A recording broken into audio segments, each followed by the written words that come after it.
Well, good afternoon, everyone. It's February the 8th, 2022, and welcome to our regular council meeting. I shall call the meeting to order at 1:01. You have an agenda before you. I should mention, first of all, that all public meetings are live streamed and recorded. Any verbal or written information provided may be included in public documents as per the Freedom of Information and Protection of Privacy Act, FOIP 40-1. You have an agenda before you. I would be looking for a motion to, for any additions or deletions to that agenda, and then a motion to accept. Councillor Ratcliffe? Thank you, Reeve Lougheed. I'd like to add an item around labor to the closed session this afternoon. And why would it need to be in a closed session? Is there something related to labor legal? Yes, labor legal issue. A labor issue? Yes. Okay. I will add that as item 12.4 then. Thank you. Looking for a motion to adopt the agenda then as amended. Councillor Melhoff? All those in favor? And that's carried. Thank you very much. I trust you've had a chance to look through the minutes of the last meeting. Any errors or omissions there? If not, I'd be looking for a motion to accept those minutes. Again, Councillor Melhoff. All those in favor? And that's carried. Thank you very much. That brings us to item 4, which is a public hearing. So I will call this public hearing to order at 1:05. I'll just outline the process to be used. So first of all, everyone present shall register. All persons wishing to speak shall be recognized by the chair. Every presenter, when it is told their turn, shall identify themselves and their organization, if any, and whether they are in favor or opposed to the bylaw. If a presenter becomes repetitive, they may be limited by the chair. No outside recording devices will be permitted, and breaks within the hearing will be called at the chairman's discretion. Firstly, the development officer will explain the background of the application. Then, the applicant will be invited to outline the reasons for the application. At any time, the council members may have the opportunity to ask questions. Any submissions received from other agencies will then be read out. Then anyone who is present and whom is in favor of the application will be asked to submit his or her presentation. Following this, comments will be requested from anyone who is opposed to the application. The applicant will have the last word and thus respond to any issues raised previously. And before I turn it over to staff, I think we'll just take a moment to do introductions. I'll start with myself. My name is Darrell Lougheed. I'm Councillor for Division 3 and Reeve, and I'll be chairing this hearing today. And I'll go to my left with our next councillor. Thank you. Neil Ratcliffe, Division 5. Brian Cermak, Division 6. Good morning, Michelle Swanson, Division 7. Good afternoon, sorry. Good afternoon, Murray Hagan, Interim CAO. Good afternoon, Jose Reyes, Director of Planning. Holly Bealey, Development Officer. Stephen Beefus. Jenny Milhoff, Division 1. Sydney Graham, Division 2. Jordan Northcott, Division 4, Councillor. Well, thank you all. And to start off, I'll let Holly outline the background to the application. Thank you. So Deborah Larson currently holds title to the northeast of 4, 36/6, containing 153.92 acres. The land in question is located 2 miles south of Highway 54, southwest of the village of Caroline, along the Burnt Stick Lake Road. Stephen Beefus, on behalf of the landowner, has made application to redesignate 24.4 acres from the agricultural district to the industrial district, located in the southeast corner of the quarter section. The proposal is in conjunction with the subdivision application. Should the rezoning be approved, the proposal may receive separate title from the balance of the quarter section. The applicant's intention is to continue the operation of Big Buck Sawing, a sawmill operation on the subject land. The existing business purchases sawed logs and mills them down into lumber of all dimensions and sizes. Sawdust is also sold and trucked away. There are 3 employees associated with the existing business. Current hours of operation are 8 a.m. to 5 p.m. Monday through Friday with the occasional weekend. Materials and equipment are stored on site. Existing large truck traffic consists of 50 to 100 loads per year. The applicant also utilizes a lowboy 2 to 4 times a month to deliver finished products to West Fraser, as the applicant has an existing contract with them. The applicant noted minimal noise and some dust may be a nuisance factor to adjacent lands, and has indicated any concerns raised would be addressed immediately to keep all neighbors and traveling public happy and safe. No complaints have been received on the file in this regard. If the land use amendment is successful, the applicant hopes to expand the business with additional employees, equipment, signage, office structures, and a shop. Pending the growth of the business, the applicant did note there is a possibility of a security residence on the property. The applicant would be required to submit a development permit application to the planning department for review and potential approval in this regard. There is existing legal and physical access to the proposal and the balance of the quarter section by way of the Burnstick Lake Road, adjacent to the east property boundary. The landowner's homestead is located directly north of the proposal in the east central portion of the quarter section. The landowner operates a cattle operation on the balance of the land. There is also a residential subdivision taken out of the northeast corner of the remaining lands. There are no wells or pipelines on the subject land, and surrounding land uses are agricultural and residential. Staff took into account the following principles and policies from Clearwater County's Municipal Development Plan in making their recommendation today. For land use compatibility, the location, intensity, scale, and design of the new development should be compatible with the capacity of the site and adjacent lands. Encouraging diversification of a local economy, it is important to provide a mix of economic activities that contribute to the vital and active population. Policy 4.2.4 is in regards to evaluating subdivision and development proposals that affect agricultural land, wherein agricultural quality of land is one of a number of factors council shall consider. These factors also include the nature and extent of farming activities in the immediate area, the location, number, and type of non-farm uses in the area, impacts on the sustainable agricultural production, farmland assessment ratings on the subject land and adjacent land, the proposed use of the land, and the reasonable availability of optional locations for the proposal. Policy 8.1.2, promote local appropriate economic development activities that enhance and diversify the local economy.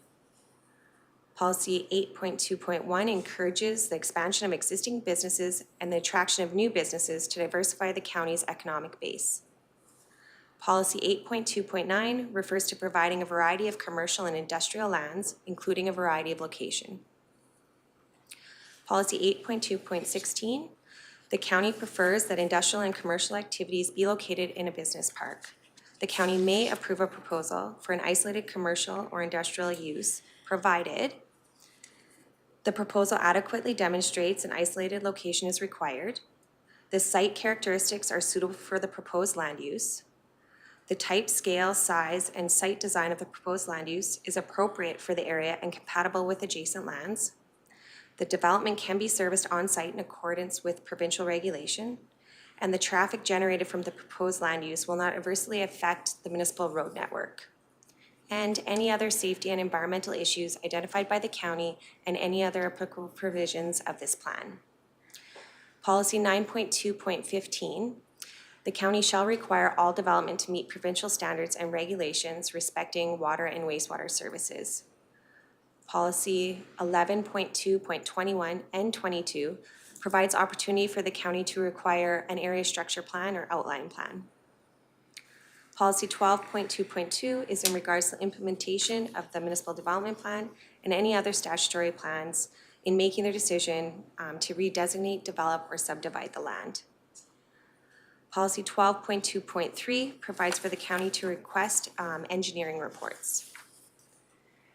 12.2.4 outlines what will be considered when evaluating an application for the redesignation, subdivision, and development of land, such as impacts on adjacent land, natural capital, including agricultural land, the environment, scale and density, site suitability and capacity, road requirements and traffic impacts, utility requirements and impacts, open space needs, availability of protective and emergency services, fire smart provisions, impacts on school and healthcare systems, measures to mitigate effects, the county's responsibility that may result from the application, and any other matters the county considers relevant.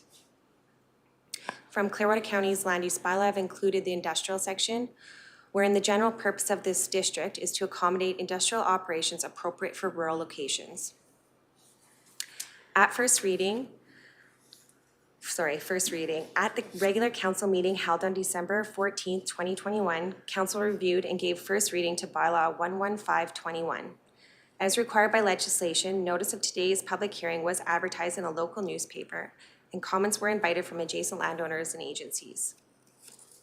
Upon consideration of the representation made at the public hearing, council will consider whether or not to grant second or third reading to this bylaw. And I'll turn the floor back over to the chairman. Thank you very much. Are there any questions for the development officer? I would have one question. I think it's more of a typo. I was looking in the policy considerations page, and there was one sentence that said, should council suppose the proposal? You know, Yeah, sorry, typo. Okay, I'm just, what would the correct wording there be, just so I can put that thought away? Which policy are you referring to?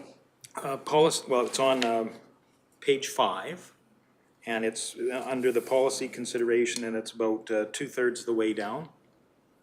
And it says, should council suppose the proposal, it would allow for the expansion of, what would that be, approve? Support. Support. Sorry. Okay. Support, great, thank Yeah. you. Any, Councillor Melhoff? Thank you, Reeve. You circulated public notices. Did we receive anything back? We did. And we will be, Okay, I getting to apologize. that right away. Any additional questions of the development officer? Deputy Reeve Northcott. Lot availability in the Caroline Industrial Subdivision for those units. I think they were, last time I'd asked, they were rented out, but when does the rental term end and how much are those lots? I am not sure when the rental term ends. I did do a drive-through there, and they're all being utilized for storage right now. But maybe Murray or... Mr. Riaz. Thank you, Mr. Chair. I believe it's a long-term lease, and it's renewed every year. I believe that's my understanding. Okay. And that's what's being used as a And pipe that's what lay-down yard it's a for storage some of the facility for pipelines. Pipeline projects that are ongoing at the moment. That's correct. Just one follow-up question for the follow-up. The completion of that pipeline project that's currently active, what's the proposed completion date for that project? Might give me a better idea of when the pipe will be gone out of the yard. Right. I'm not sure on that, but I could confirm it for you guys and get back to you. Sure, please, thanks. Again, any further questions for the development officer? Seeing none, I would ask the development officer present any comments received from referral agencies. We did receive some comments from referral agencies. Blue Mountain Power Co-op has no objections. TELUS Communications, no objections. Fortis Alberta had no concerns. Alberta Health Services indicated they are satisfied with the poses minimal risk to public health, and AHS outlines a recommended setback distance in regards to water and sewage to ensure the proposal does not create a nuisance as outlined in the Public Health Act. Clearwater Regional Fire provided some comments and identified areas of concern in regards to fire code, such as access, fencing, site plan for storage area, and the requirement of a water supply system, as well as any buildings constructed required to meet fire code at the time of construction.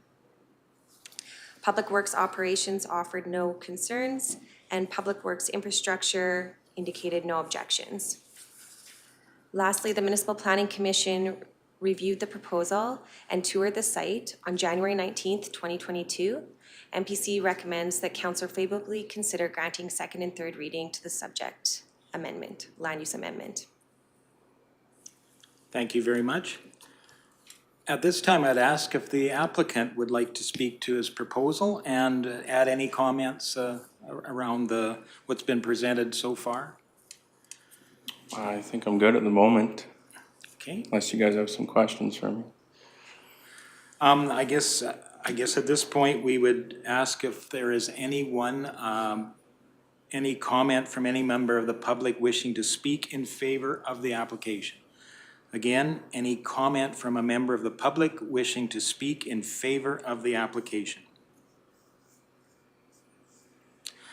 And I guess seeing none, I would check with the development officer if there are any written submissions in favor of the request. We did receive one written submission. A letter was received on January 28th, 2022 from Dolly Graham, who indicated she is in support of the business and has no problem with the proposal. Thank you for that. At this time, I would ask if there is anyone wishing, or I'm looking for a comment from any member of the public wishing to speak in opposition to the application. Again, any member of the public wishing to speak in opposition to the application. Seeing none, I'll check with the development officer. Were there any written submissions opposing the request? There was one written submission. An email was received on February 7th from Janice Woods, who is not fully opposed to the proposal but has some questions for council to consider. And I'm going to outline those questions for you. What future development under the industrial district could be expected should the land change hands? What would the change in landscape from agricultural look like? How will the proposal impact adjacent lands in regards to noise and traffic? And have alternative locations been considered? Thank you for that. And I guess at this time, I'd invite the applicant, if you have any final remarks you would like to make. Sure. Nothing's really gonna change to the land when you guys came out and seen it. That's all that's really going on. There might be a shop built eventually. And as far as the traffic and stuff, we haven't had any complaints, so.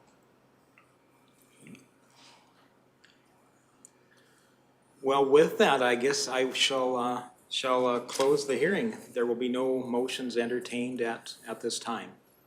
So I shall close the hearing. And I believe that's 1:20, I see. 1:18, thank you. Never know which clock to go by here. We have several different times. So.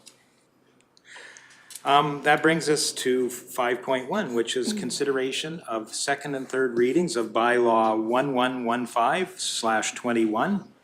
And that's an application number 0621 to amend the land use bylaw. And again, I probably will turn that over to Ms. Bealey. So before I proceed, I did miss 3 items in my package that I've put in front of you today. Oh, I'm sorry. They are the farmland assessment rating, as well as residences in the immediate area and some site photos from the property. So to provide you a little bit of background, which will be a recap of what I just said, the purpose of Bylaw 11521 is to amend Clearwater County's land use bylaw to redesignate the 24.4 acres from ag to industrial. Located in the southeast corner of the quarter section of the northeast of 436/6. The proposed land use amendment is in conjunction with the subdivision application. And you can refer to item 5.1 in today's council package, which outlines the applicant's existing operations as well as his future plans for the business and the site. As previously mentioned, the public hearing, legal and physical access is via the Burnt Stick Lake Road adjacent to the east property boundary. Surrounding land uses are agricultural and residential. Based on the various policies presented during the public hearing, The location and scale of big buck sawing is compatible with the capacity of the proposed land. The existing business and its future plans to expand provide diversity to our local economy wherein the land is capable of handling said activities. The effects on agricultural land is one of the many factors council shall consider in making their decision. The proposal is higher quality ag land. However, the land is currently being utilized for business use, not agricultural purposes. At this time, there is no other readily available industrial land to house said proposal in the vicinity. Wherein policy outlines, should this be the case, a variety of locations shall be provided. The redesignation and subdivision allows the business to obtain separate title from the existing cattle operation operating on the balance of the quarter section. Access is via the Burnstick Lake Road, a county-maintained paved road. This road has a percentage axle weight of 90% during spring months. The proposal meets the intent of the industrial district to accommodate industrial operations appropriate for rural locations. The proposal will have minimal impacts on surrounding land as the business has been operating with no complaints noted. The proposal and future expansion plans is too intense to be classified under its current agricultural zoning and is better suited under the proposed district being that of an industrial zoning. At the regular council meeting on December 14th, council reviewed and gave first reading to this bylaw. Upon consideration of the representation made at the public hearing, council will consider whether or not to grant second and third reading to this bylaw. Therefore, this application is to rezone the subject land to an industrial district parcel as shown on Schedule A. And I'd be happy to answer any questions council may have. Great. Would there be any questions? Councillor Cermak. Yes, I have one. Is it customary to do that large of an acreage for a sawmill setup? I'm not sure the size requirement for a sawmill, but that is what the applicant has requested. Okay, is that within our bylaws to have that size? Or is it a smaller size that the county would like to see? The applicant can request whichever size and we'll present it to council for a decision. Just to add to that, maybe we can defer the question to the applicant. Maybe that's, to satisfy the needs of his business. Sure, if you are willing to shed some light on that. I think, in my recollection, there are a number of industrial sites or industrial designations of that size or larger even within the county, but by all means, please. Yeah, if I get in like 100, 200 loads of logs, that takes up quite a bit of space, and then we gotta process it all, and then the storage to stock it all when it's sawed and everything, it takes up quite a bit of room actually. And Deputy Reeve Northcott. So currently in Clearwater County, we're able to, residents are to have the freedom and the ability to have rural businesses, right, without having to subdivide property, is that correct? Okay. So there would be, the business would be able to have the freedom to continue to operate without having a subdivision, right? Okay, that's. Can I speak on that? Yes, by all means. I'm renting the property right now, and if I want to build a shop or whatever, I don't want to do it on rented property because that's just kind of throwing my money away.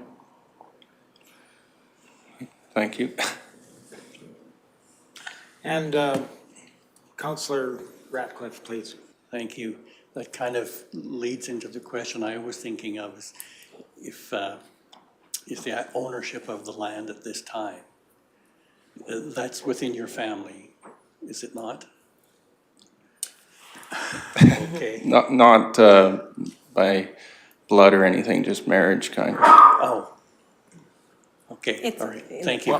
Yeah. It's a family business. Yeah. Yes, okay, thank you.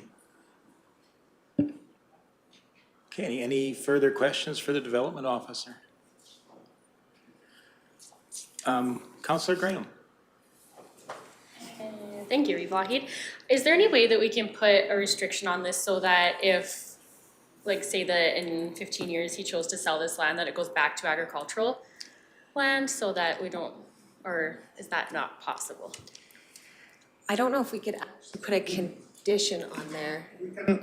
Yes, just to try to answer your question, we cannot put conditions on bylaws, Okay. but what we can do, though, is to put a condition in the development permit when it comes to the Municipal Planning Commission. And also, there is a clause in the land use bylaw that says that if council wishes to redesignate back a piece of property, they have the authority to do that after a year of approval.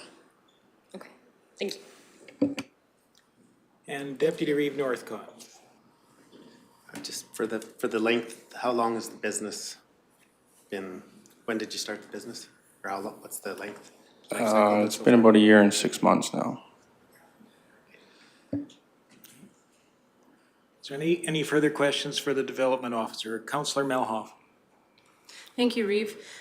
My understanding is that you're wanting to subdivide, so you have separate title, all of that. Is there a way that we could still approve a subdivision, but have it stay an ag, that 20-some acres stay an ag parcel, so that it still meets the requirement, because ag, sawmill is still a discretionary use under ag? Is that something that we could consider? So we're still getting separate titles, but staying zoned ag, so we don't have a random industrial lot. Yeah, maybe I can try to answer the Mr. question. and then Riaz? you Go can ahead. Jump in, Holly. Yes, it is possible, but from a planning perspective, that will be mostly like spot zoning. You are creating basically many land uses within one parcel. And that's for administration purposes and for enforcement purposes, it's going to be really difficult when, in the future, If I to may, administer that, yeah. it also prohibits the size of the operation that he can do under an agricultural zoning versus an industrial zoning.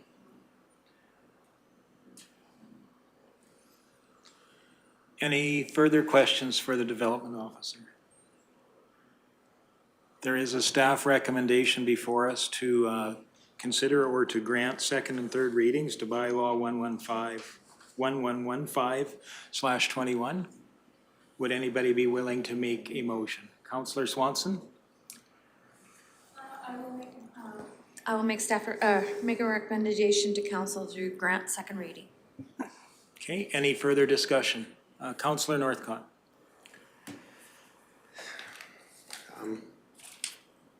I guess at this time, because we have seen a few instances where there's land that's been subdivided as industrial, and then later on it comes back and then it's redesignated as agricultural or residential use, but now you have an acreage that's larger than the 5 acres or the 7 acres. So I'm definitely pro-business. I like that there's freedom in Clearwater County to be able to have businesses in the rural area and stuff, but I'd also like to be able to promote the industrial subdivision in Caroline and stuff like that. So, and it'd be nice to be able to see the business in a little bit longer of a life cycle. So that's my comment for now. Well, I might just say as well, I do encourage that having that industrial readily available land to develop, and I think that was part of previous council's decision was to create those industrial parcels. And it's good to see that industrial parcel that was created is being utilized at the moment and is not available. It's good to kind of have that food for thought as we move forward with our own municipal development plan and our plans for our community. Any further discussion around the motion on the floor?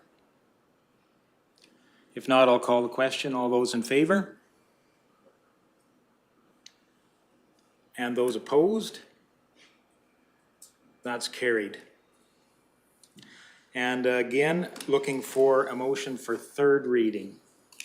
For third reading of Bylaw 115/21. Anybody willing to make that motion? Councillor Melhoff. Any further discussion around third reading? Councillor Graham? Thank you, Reeve Lougheed. Is there any way that we can wait for this one to find out the information about those industrial lots and when they will be available? Well, I guess ultimately, yeah, we can delay, we can table the motion, I guess that's before us, pending information on the availability of the industrial lots. That would be an option, I suppose. Ms. Veely, did you have a? Can the applicant say something to that Oh, regard? sure. How large are those lots? Does anyone know? Roughly 7 acres. Are they industrial ones? That would be the highest. And I guess a question I would have perhaps around those lots, they are light industrial, or are they, would it actually fit with this kind of industrial type operation? Just trying to get an understanding as. I believe but then I believe there's some constraints regarding the servicing on those lots. Right. So that's another, factor that we need to consider. And also like the access is like totally visible. It's gonna have involved dust, Right. and it would be a nuisance also for that area. But I'm not sure. We don't have an application for that yet. So. And I'll go to Councillor Ratcliffe. Yeah, I just had a question that you've been operating for 1.5 years, so I assume you already have some reasonable investment in services on that plot. Is that correct? Not so much services. My head sawmill, I drove steel piles and cut and capped to set it on, so I guess there I did, yeah. Yes. But not like, I haven't got water or power in there yet. Yes. Okay, great, thank you. And Councillor Melhoff. Thank you, Reeve. My only concern with moving your business into the Caroline industrial area is I personally am not comfortable with pushing economic drivers from our municipality into another municipality. Like Caroline is another municipality, and if we're pushing a business into another municipality, how does that benefit Clearwater at all? At the end of the day, they are another municipality. Thank you, and I think I might just make a comment here that much of our heritage in this region in Clearwater County has been based on those rural-based sawmills. That's been a tradition, a family tradition, a supplement to the farming activity. It's something we've become very accustomed to seeing within our rural setting. So I think these things do respect the heritage that has built our community as well. I might just say that as a comment. We do have a motion before, Councillor Swanson.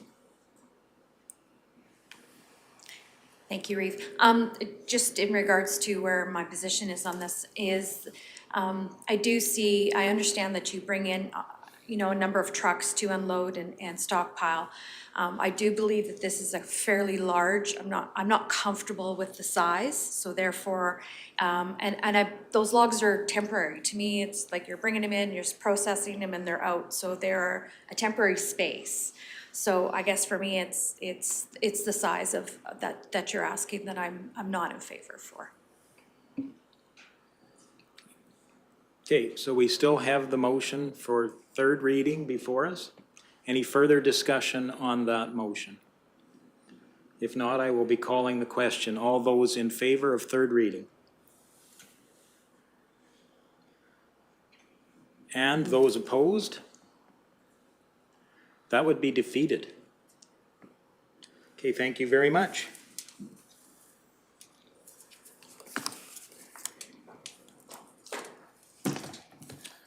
Looking at the clock on the wall, our next appointment is at 1:45. I was wondering, Tracy Lynn, is there any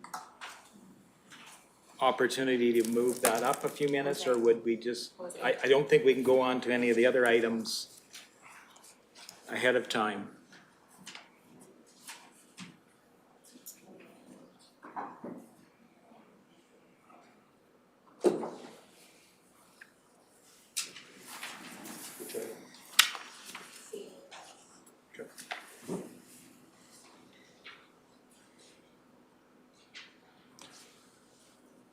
Sorry, Reeve, so this is item 8.1? 8.1, sounds good then. Okay. Yes, we can move on to that. So this item has to do with council's strategic planning session. And staff has provided 2 recommendations. Council confirms its desire to replace the current strategic plan that is effective from 2019 through 2022 with a new plan covering the period 2022 to 2025, and engages 13 Ways Inc. as consultant and facilitator for a strategic planning session. 2, that council approves the following operating budget adjustment to accommodate the additional cost related to the chosen project plan. And that would be to increase council contracted services by $32,000 and decrease contingency by the same amount. And in terms of the background, on January 17th, 2022, the Strategic Planning Committee recommended that council hire 13 Ways Inc. as consultant and facilitator for council's strategic planning session. The committee also indicated a desire for enhanced public engagement to assist with drafting a new plan. 13 Ways proposed the following scope of work at a cost of $51,975, including a 2-day strategic planning workshop, IAP2, which is public participation, based consultation and engagement with key stakeholders, final documents summarizing actions and milestones, and a strategic plan review session with administration. The current strategic plan covers a 4-year period from 2019 to the end of 2022. Administration asks that council confirm the time period of the new plan as 2022 to 2025, effectively replacing the current plan in 2022, or having a new plan take effect in 2023 through to the end of 2026. Should council wish to replace the current plan, an operating budget adjustment is required to cover the costs in 2022, and planning sessions would be scheduled immediately. Should council wish to have the new plan start 2023, strategic planning would be postponed till early 2023, with costs included in that year's operating budget. So I think the key question here, Reeve and council, is you have a strategic plan that previous council put in place with the intention of it lasting through calendar year 2022, but you have the opportunity to replace that plan now if you would like a new strategic plan that takes effect this year, or you have the option of waiting till this strategic plan runs out and starting fresh in 2023. Okay, so looking for perhaps a bit of discussion before we look for a motion, or we can start with a motion and then base the discussion around that. I'll go to Councillor Cermak first and then to Councillor Ratcliffe. What would be the pros and cons to this?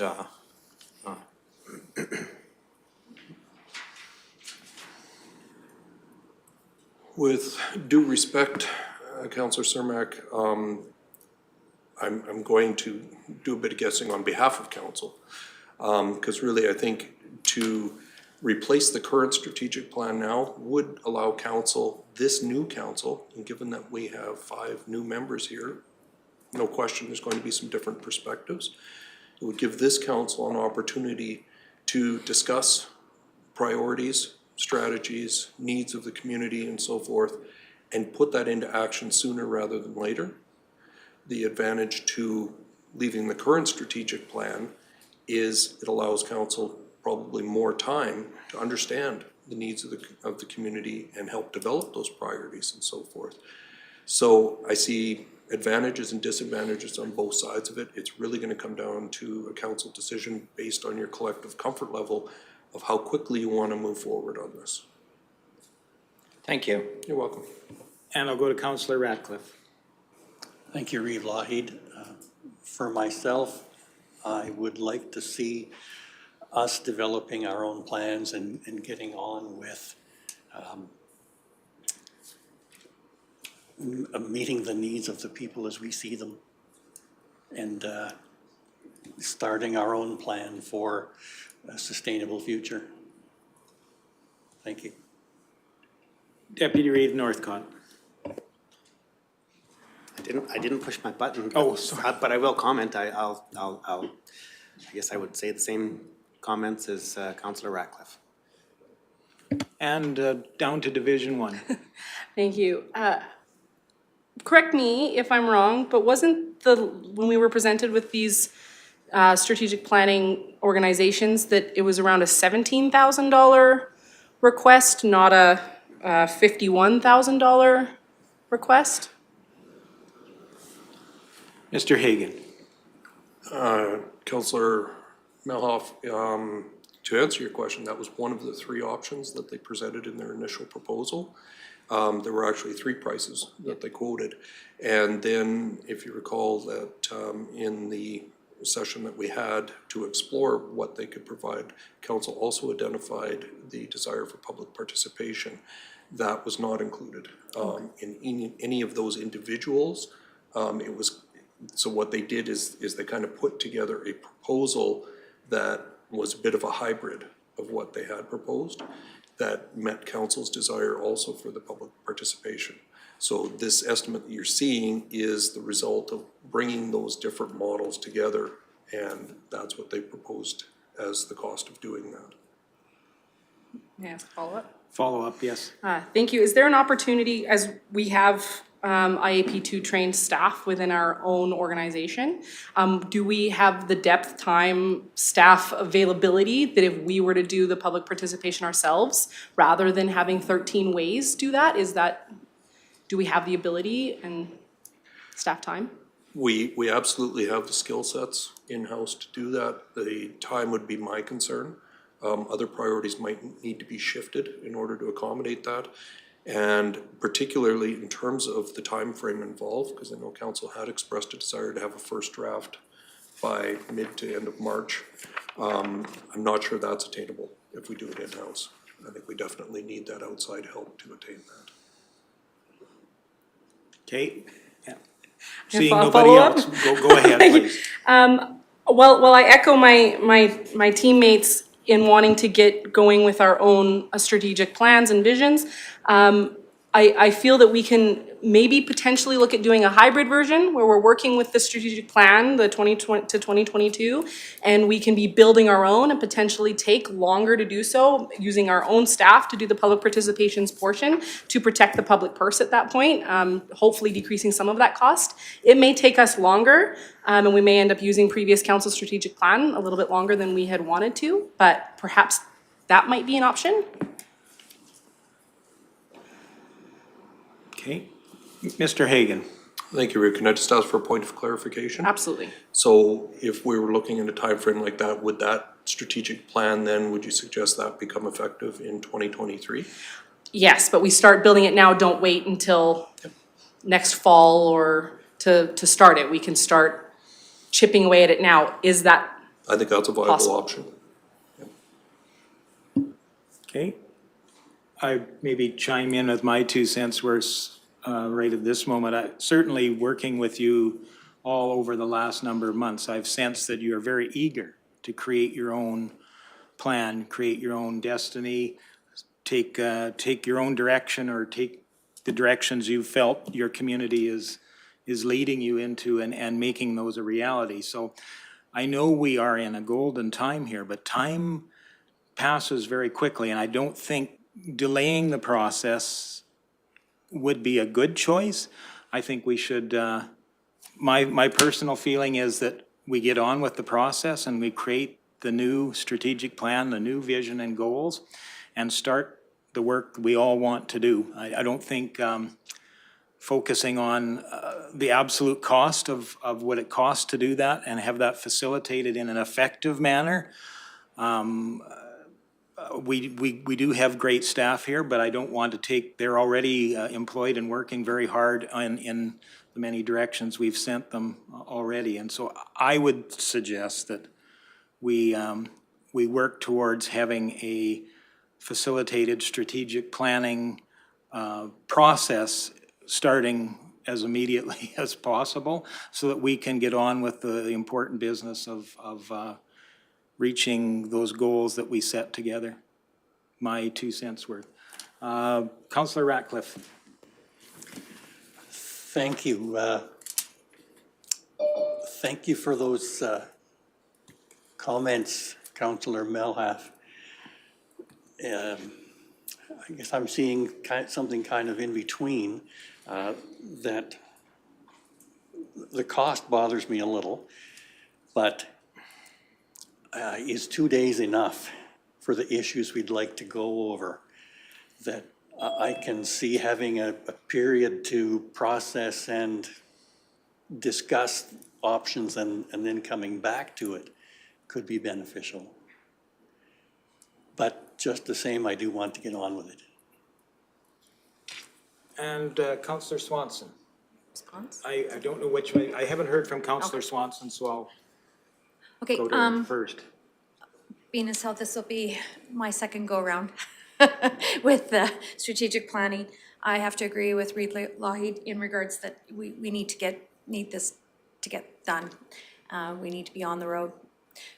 We have 5 charging horses and we gotta get them all aligned and we need to get going. So I'm gonna make the motion. The council confirms its desire to replace the current strategic plan 2019-2022 with the new plan to cover 2022-2025 and engage 13 Ways as a consultant and facilitator for the strategic planning session. And I do believe in the past, 13 Ways has been open to come back and the 2 days aren't just the 2 days. There's more to this than just the 2 days. So we'll have an opportunity to go back through the draft. We'll have, and engage again. So if you're worried it's just 2 days, it's not. There is a length of time to this, so. Okay, thank you for that motion. And Councillor Melhoff. Thank you. Maybe just a point of clarity for, from administration. The budget for 2022 is already allocated. So us building a strategic plan that's going to span 2022 to 2025, we would still have to do budget reallocation to do any implementation of any of the plans that we would have. No different than if we stuck with the strategic plan that we have in place already, yes? I believe that's part 2 of this item as well, but Mr. Hagan? Certainly. This is to accommodate the cost of preparing the plan. That would all be incurred in 2022. So there's no carryover to future years of that. Is that your question, or did I understand correctly? No, like the 2022, any of the budget capital spending, any of those spendings have already been allocated.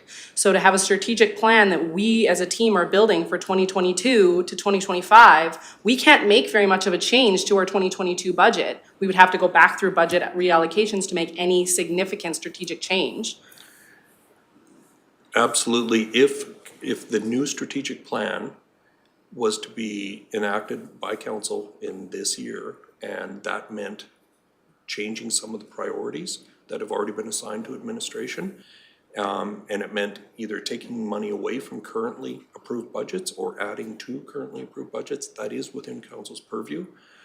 So it's certainly possible for council to do that, but it would be a matter of administration estimating those dollar impacts and bringing information back to council to help make those decisions. So in short, yes, it could be done. It would need to be done to line up the budget with any changing priorities for 2022. Thank you. Any further discussion to the motion on the floor? Seeing none, I call the question. All those in favor? And those opposed? That's carried. So that brings us to item 2 on there, relating to a budget adjustment to accommodate the additional cost related to the chosen project plan, which in this case I imagine is pretty much as if you've outlined here, or potentially, Mr. Hagan? Yeah, just to clarify, when we prepared the budget, we were estimating approximately $20,000 for strategic planning facilitation. Based on this revised quote, that's where the $32,000 adjustment comes from, so that there's adequate funds in council's budget to be able to pay for this. And I assume that would be coming from contingency. Yes. Councillor Swanson. I'll make a motion that council approves the following operating budget adjustment to accommodate the additional cost related to the strategic plan. increase council contracted services by 32,000 and decrease contingency by 32,000. Thank you for that. Any further discussion on that motion? Again, any discussion on that motion? I shall call the question. All those in favor? And those opposed? That's carried. Thank you very much.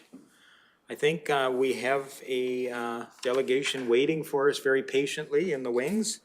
That takes us to item 6.1, and that is Jana Thomson, Executive Director from the Rocky Community Learning Council. We will most likely need a motion to authorize electronic communications. So I'd be looking for that motion. Councillor Melhoff? Any further discussion? I will call the question. All those in favor? And that's carried. Thank you very much. And I'd like to welcome Jana, if you can hear us. All right, I can hear you. Can you hear me? Yes, I can. It might be of benefit for us to introduce ourselves to you since we're a little bit of a distance here. I'm Daryl Lougheed. I'm Councillor for Division 3 and Reeve, and I'll go to my left. Neil Ratcliffe, Councillor Division 5. Brian Cermak, Division 6. Michelle Swanson, Division 7. Murray Egan, interim CAO. Hi, Jana. Jenny Melhoff, Division 1. Sydney Graham, Division 2. Good afternoon, Jana. Jordan Northcott, Division 4 Councillor and Deputy Reeve. Well, thank you very much for joining us today, and I think with that, I'll turn the floor over to you, and I look forward to your presentation. All right, well, thank you very much. So I wasn't sure, am I able to screen share or do you have my presentation in front of you? I'm not sure how we wanted to go about that. Yeah, I think it's allowing me to You can certainly screen screen share with us if you can manage that electronically from your end. Okay, how's that? Do you see my beautiful Rocky Learning Center in front Yes. of you? All right. So thank you everyone for having me today. I'm only going to take up a few minutes of your time, and I'm not here for a big ask. I just want to introduce the Rocky Learning Center and the Rocky Community Learning Council to our new Clearwater County Council. So congratulations to everyone. I am Jana Thomson, the Executive Director, and I've worked here at the Learning Center for 10 years. I gotta see if I'm on the right screen. Okay. So at the Rocky Learning Center, our mission is to provide accessible and affordable learning opportunities in our community. To adults, we are adult geared. Our legal name is Rocky Community Learning Council, but once we ended up making our MOU, our Memorandum of Understanding with Campus Alberta Central, and also working with other institutions like SAIT, we thought the Rocky Learning Center makes more sense, and our organization is well known as the Rocky Learning Center in the community. So we are primarily funded by advanced education, and we are in the foundational learning portfolio. This is our 44th year in Rocky Mountain House in Clearwater County, so we have a long-standing trust in our community, and we're actually going to be celebrating our 45 years in September. So our Memorandum of Understanding with Campus Alberta Central enables us to offer higher level programming, so it's more accredited programming. And they are some are face-to-face, like the healthcare aid and the LPN that are held up at Confluence campus. And then some are online. So there's some programs through Olds College, Vet Tech, and I'll have more of a list further down. So we have a wide variety of learning opportunities, and they're offered in a variety of different ways. So our primary focus at Rocky Learning Center is literacy and foundational learning to enable our adults in our community to better participate in the economy. A statistic from Stats Canada that is very surprising is actually 42% of adults in Canada read below a grade 5 level. Some of the county staff have actually taken our plain language course that we have here, And it just talks about how to make your literature easy for your community to read so they understand what's happening. And often if you're looking for feedback from those newsletters, the simpler the language, the more engagement you're going to receive. So adult literacy, numeracy, skills for learning, our basic digital skills have skyrocketed in the last 2 years because people were forced to use online platforms. And we also have English language learning for newcomers to Canada. Our community capacity building, our GED program is constantly running. We run it 3 times per year, and it is usually anywhere between 5 and 12 students that are taking their GED and doing their exams. Mental health awareness has also been really big in the last few years, workplace readiness, cultural awareness. And then on the other side, that's kind of more of our Campus Alberta central support. And so we support learners to access post-secondary information. It is a very difficult path to navigate. And so we are here to help learners or adults who are interested in going to post-secondary. We have learning tools in our building, such as laptops, internet access, camera and microphone, and exam invigilation. So just one note is, I get to my statistics soon, but we have invigilated 118 exams last year. So that means those are community members within the town and the county that are taking courses, post-secondary courses online. So it's not always something that we see or realize is happening in our community, but there are a lot of learners that require internet access in order to study. And then our programs here, the Campus Alberta is a partnership between Olds College and Red Deer Polytechnic. And so they set us up with the ability to get our learners and our community members involved in different programs, such as the healthcare aid and PN. We had a heavy equipment operator course here 4 years ago, and I believe they used some county sites to actually do their training. So a few statistics about the Rocky Community Learning Council is that we are volunteer driven. We have a volunteer adult tutoring program. Last year, we had 1,055 tutor hours recorded.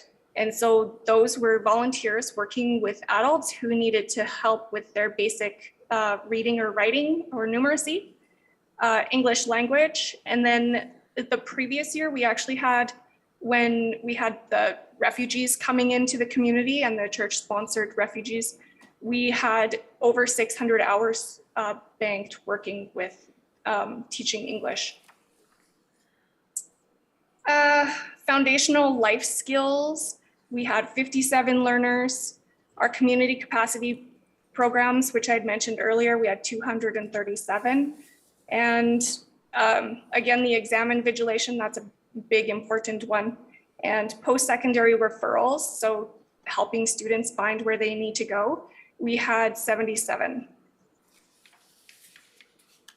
So I also wanted to talk about the ways that Clearwater County and Rocky Learning Center have worked together in the past. And back when the internet first came to Rocky Mountain House, there was a partnership between Rocky Community Learning Council, the school division, the library, and the SuperNet ended up coming to our community. And so there has been a lot of partnerships and relationships with the county in the past. When we received note from the government, I'm unsure if the current council is aware of this, that infrastructure was not going to support our rent staying in this building anymore. We were told we would have to pay $80,000 in rent to stay in this building. And so the Clearwater County, village and town all wrote us letters of support. Unfortunately, we are still having to move, but that brings me to the next bullet, and we are moving. So our new location will be down in the feed store building up the street from the Mountaineer. And we are really excited about it now that we're on the other side of the sad news. Now it's a big, exciting thing for us. So I said I wasn't going to come and ask you for anything big, but I just have a few simple things that we would like from our county council. Please keep us in mind for training needs. We have had county staff and council attend training here before when we partnered with the United Way to do board development. We've also had management skills for supervisors, plain language courses. And then if you see anything or hear of any kind of learning you would like to receive, please reach out to us and let us know. We might be able to assist. We also ask you to visit our open house that will be coming up in September. We'll be excited to show off, and we will invite council to come and check out our new digs. And we just want to tell you and show you how important rural internet access is for the learners in our community. And we would also like you to know who we are and where we are. And so I think that is all that I have for you. And does anyone have any questions for me today? Great, thank you. Thank you, Jana. Looking left and right here, I see Councillor Melhoff perhaps has a question for you. Thank you, Reeve. Love what you guys are doing. I've utilized your services a few times now. I'm curious if there's an opportunity for partnership with our our healthcare board for recruitment and or retention of more than just the LPN program. Is there an opportunity to expand your guys' scope into like the RN program or the radiology programs that are offered at our urban centers and bring them to our community? There's always a possibility. I believe RNs would study at not a polytechnic, right? So there's always room. We have this space up the Confluence, and so that would be negotiated with Red Deer College. They would need that polytechnic. They would need that area to do the actual hands-on training. But yeah, where there's a will, where there's a will, there's a way. We'd be willing to entertain it. Yeah, just with us having such a shortage that I think that there might be an opportunity there to look at bringing in some of our local people and getting them trained up to open up those beds. Absolutely. We do have the healthcare aid training is starting in May, and the LPN class is starting in September. So we are heavy on the recruitment right now because there are so many positions that need to be filled. Very much so. Perfect. Thank you. Ooh, can I ask a follow-up? Sorry. Follow-up question, please. I thought I heard you say something about the vet tech program. I didn't see it in our slides, but I thought I heard you say that. Do you guys offer the vet tech program with Olds College? I think it's more of a vet assistant. I might have had a slip of the tongue, but there's like a list of 12 programs we are able to assist with for Olds College. Excellent. That might be in good conjunction with the new resolutions coming out of the Ag Board and the RMA. Excellent. Thank you. Awesome. Good to hear. Any further questions? Well, I'd like to thank you very much for joining us today, Jana, and outlining all your good work. And I'd really like to compliment you and your organization on supporting lifelong learning within our community. I think it's terrific work, and we really appreciate what you do. Well, thank you very much, everyone. Okay. Enjoy the rest of your day. Thank you. Thanks. Bye. So I'm looking for a motion to accept the presentation from the Rocky Community Learning Center Executive Director for information. I'm going to go with Councillor Cermak. It was the first one I saw, sorry. Any further discussion? All those in favor? That's carried. Thank you very much. Looking at the clock on the wall, we're a few minutes early. I think we'll maybe take a short recess and be back at 2:15.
Well, welcome back, everyone.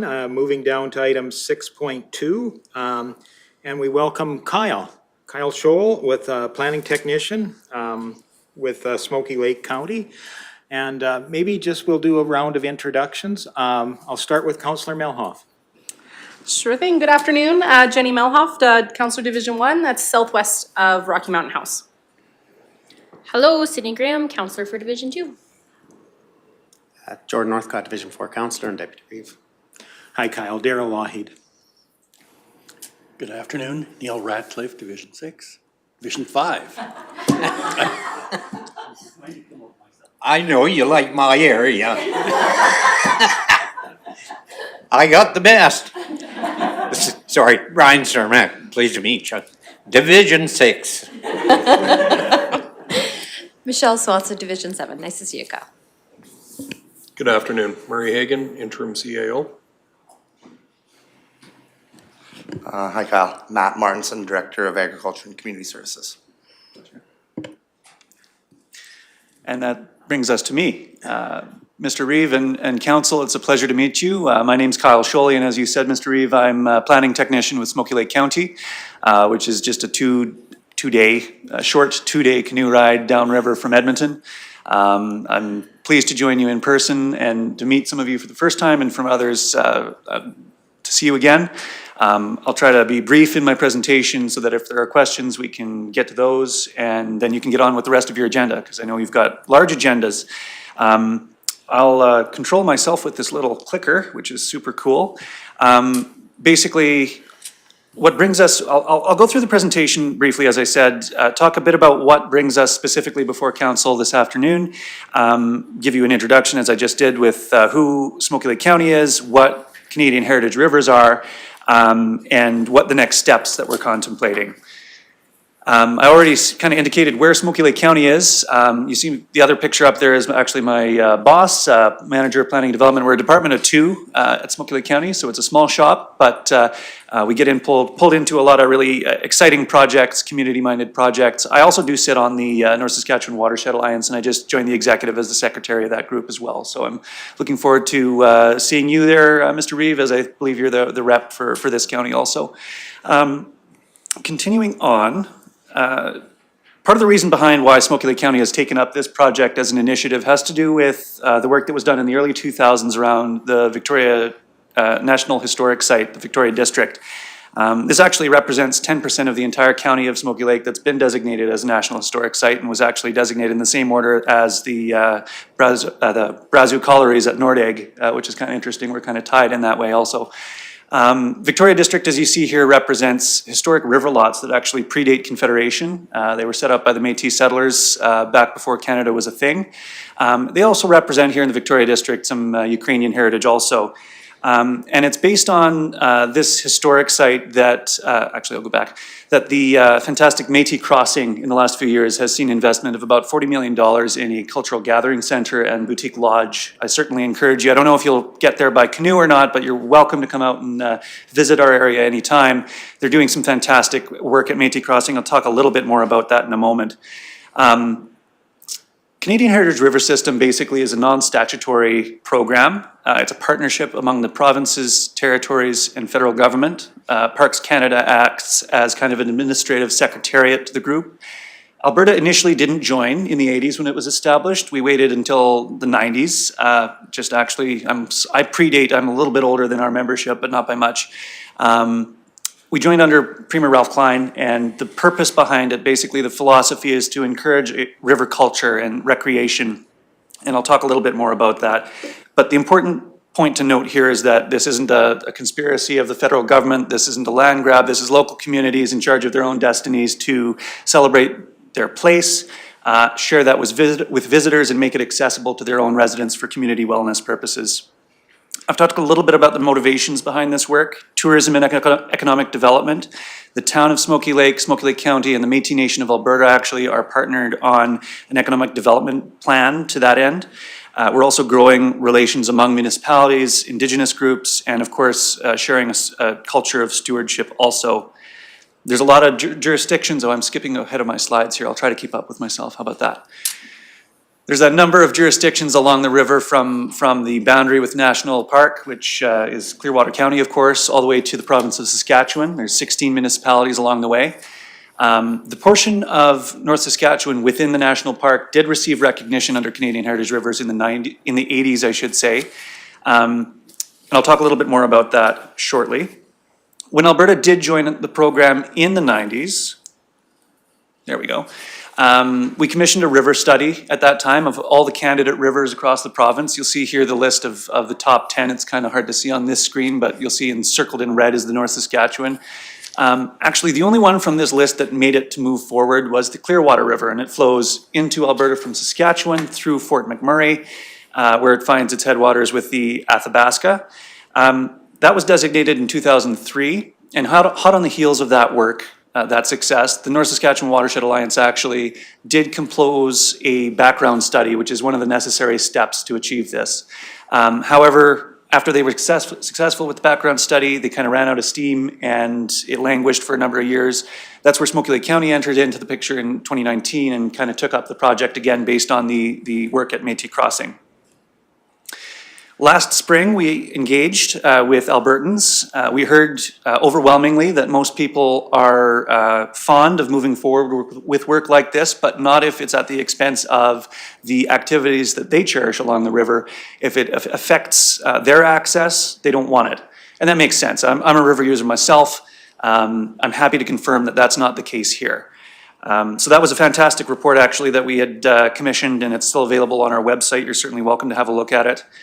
The current status of things, as you see, we've advanced along the process. Since 2019, we've been working on a nomination document that is now with actually your local MLA, Mr. Nixon, as the Minister of Environment for his consideration. And once he has, so to speak, I guess, endorsed that document, the river is considered nominated. And then once the river is nominated, we're able to complete the designation by doing a river study. And I'll talk a bit about what the components of that river study are. I'd encourage that if council had an opportunity to speak fondly of this work and the values that it offers for your community, that would help get this nomination at least announced and we can get on to the next stage. We did achieve with last council a letter of support for that nomination, and that's made its way into the document that's currently with the minister.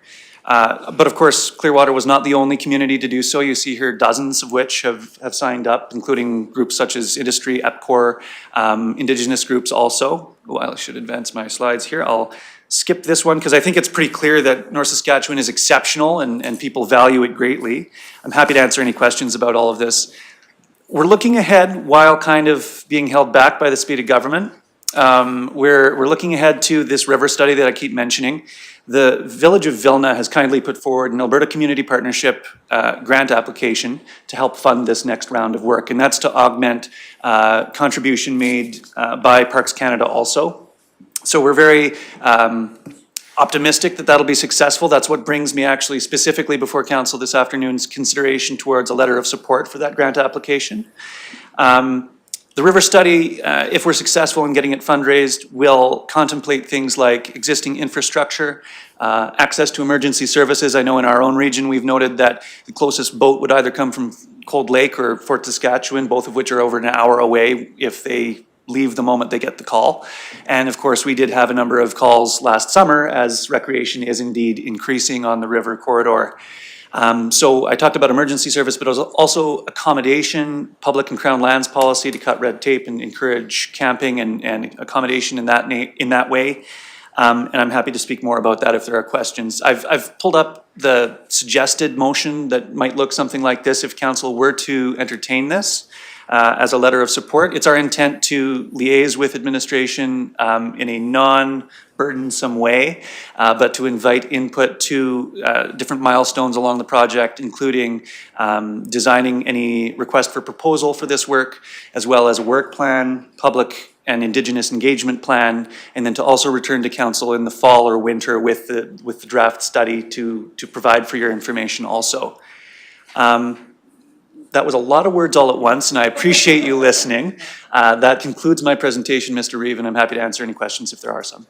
Well, thank you very much for that. I see Councillor Melhoff's lights on. Thank you, As Reeve. customary, I'll let her go first. Sorry, thank you. How is the work that your team doing different than that of the North Saskatchewan Watershed Alliance? Through the Reeve, and thank you for the question, Councillor. We're working very closely actually with the Watershed Alliance, and in fact at the last board meeting the Alliance did agree in principle to an MOU to help support some of this work. North Saskatchewan Watershed Alliance is a group of scientists, and it's established under the Water for Life strategy. Under that work, they do studies and science which feeds in directly to this. Without delving into exactly all the different stuff they've got on the go, they're very encouraged to see this move forward, and I'm pleased that they're interested in contributing there too. I guess the short answer is that they're directly related, but they're doing a lot of the core science around biophysical security and things of that nature, as opposed to some of the culture piece, which I think there's a role for with Watershed Alliance, but it's kind of a half a step in their mandate and half a step out. Okay.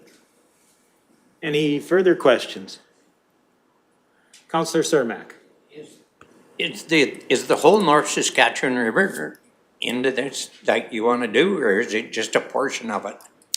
Thank you, Councillor, and through the Reeve, the portion that we're contemplating that we've put forward as part of this nomination is from the Banff National Park boundary to the province of Saskatchewan. So Alberta can only put forward Alberta's portion. It is that whole remaining portion that's not yet designated that we've put forward. Thank you. Any additional questions?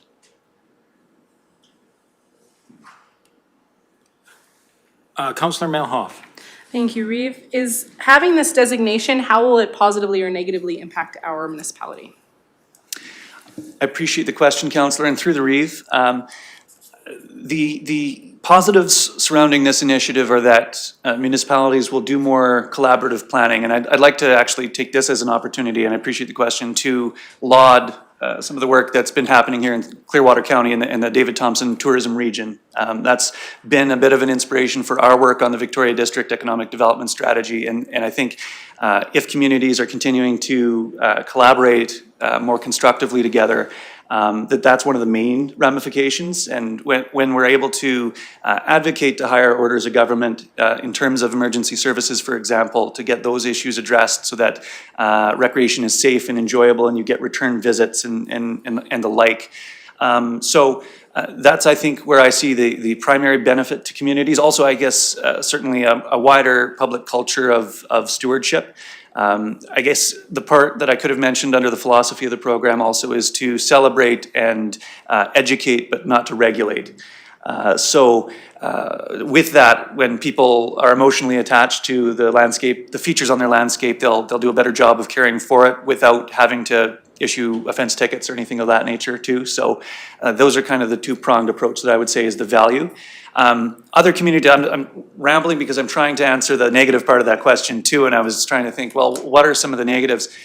Other communities that have been in this program for 40 years now, nearly, haven't reported to us, or in my experience, negatives. The trail twisters up at Fort McMurray view this as a positive thing, that they've been able to get access to the river in a sustainable way.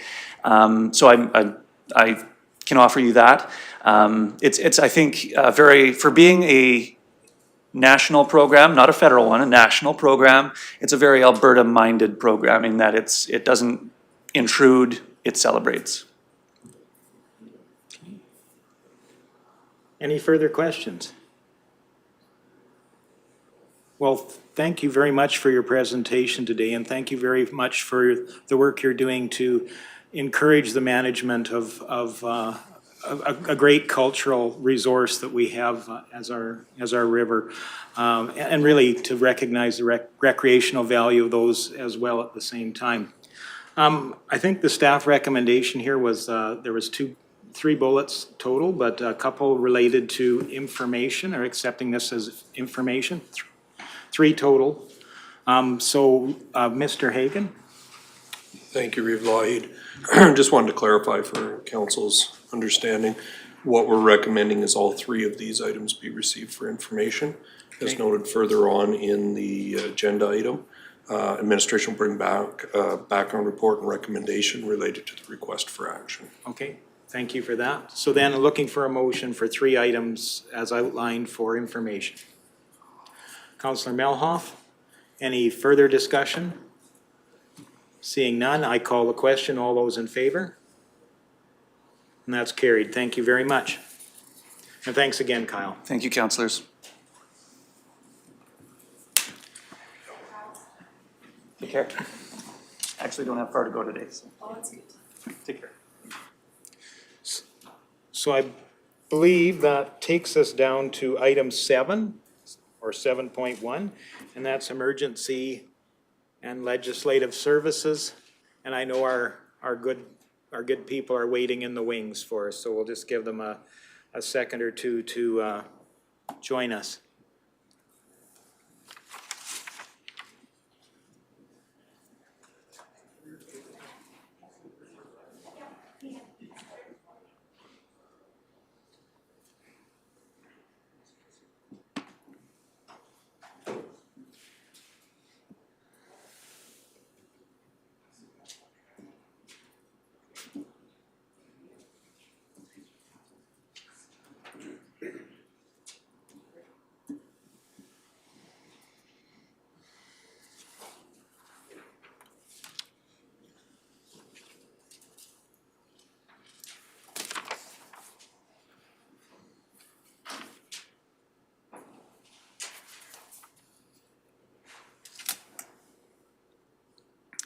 So again, we're at item 7.1, and that's Clearwater County Radio Systems and Clearwater Regional Fire Rescue Services Replacement Strategy. And I'll turn the floor across the room, I believe, to Ms. Hager, or to Deputy Chief Stewart. Thank you, Tracy. Reeve and Council, thank you very much. We're in front of Council today as directed by Strategic Planning Committee of the Whole, I believe, would have been on January 17th of this year. We brought forward an item to Council for their consideration of the radio communication system. We were directed to come back to put a recommendation in front of Council that Council accept the Strategic Planning Committee recommendation to proceed with option 1A as presented, the radio system replacement to the Alberta First Responders Radio Communication System known as AFRAX for Clearwater Regional Fire Rescue Services and direct administration to proceed with a RFP or tender. Any background that Council wishes us to get into and discuss, we can. Essentially, the information presented on Strategic Planning Committee in January 17th is in the agenda item here.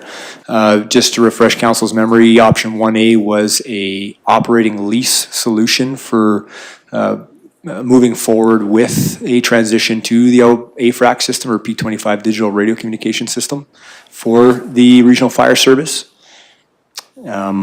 And that was I believe we're waiting for a discussion with Council on the funding mechanism for that operating lease, but it was a budget adjustment to Clearwater County's IT services budget, operating budget. And I'll turn it over to either Interim CEO or Reeve.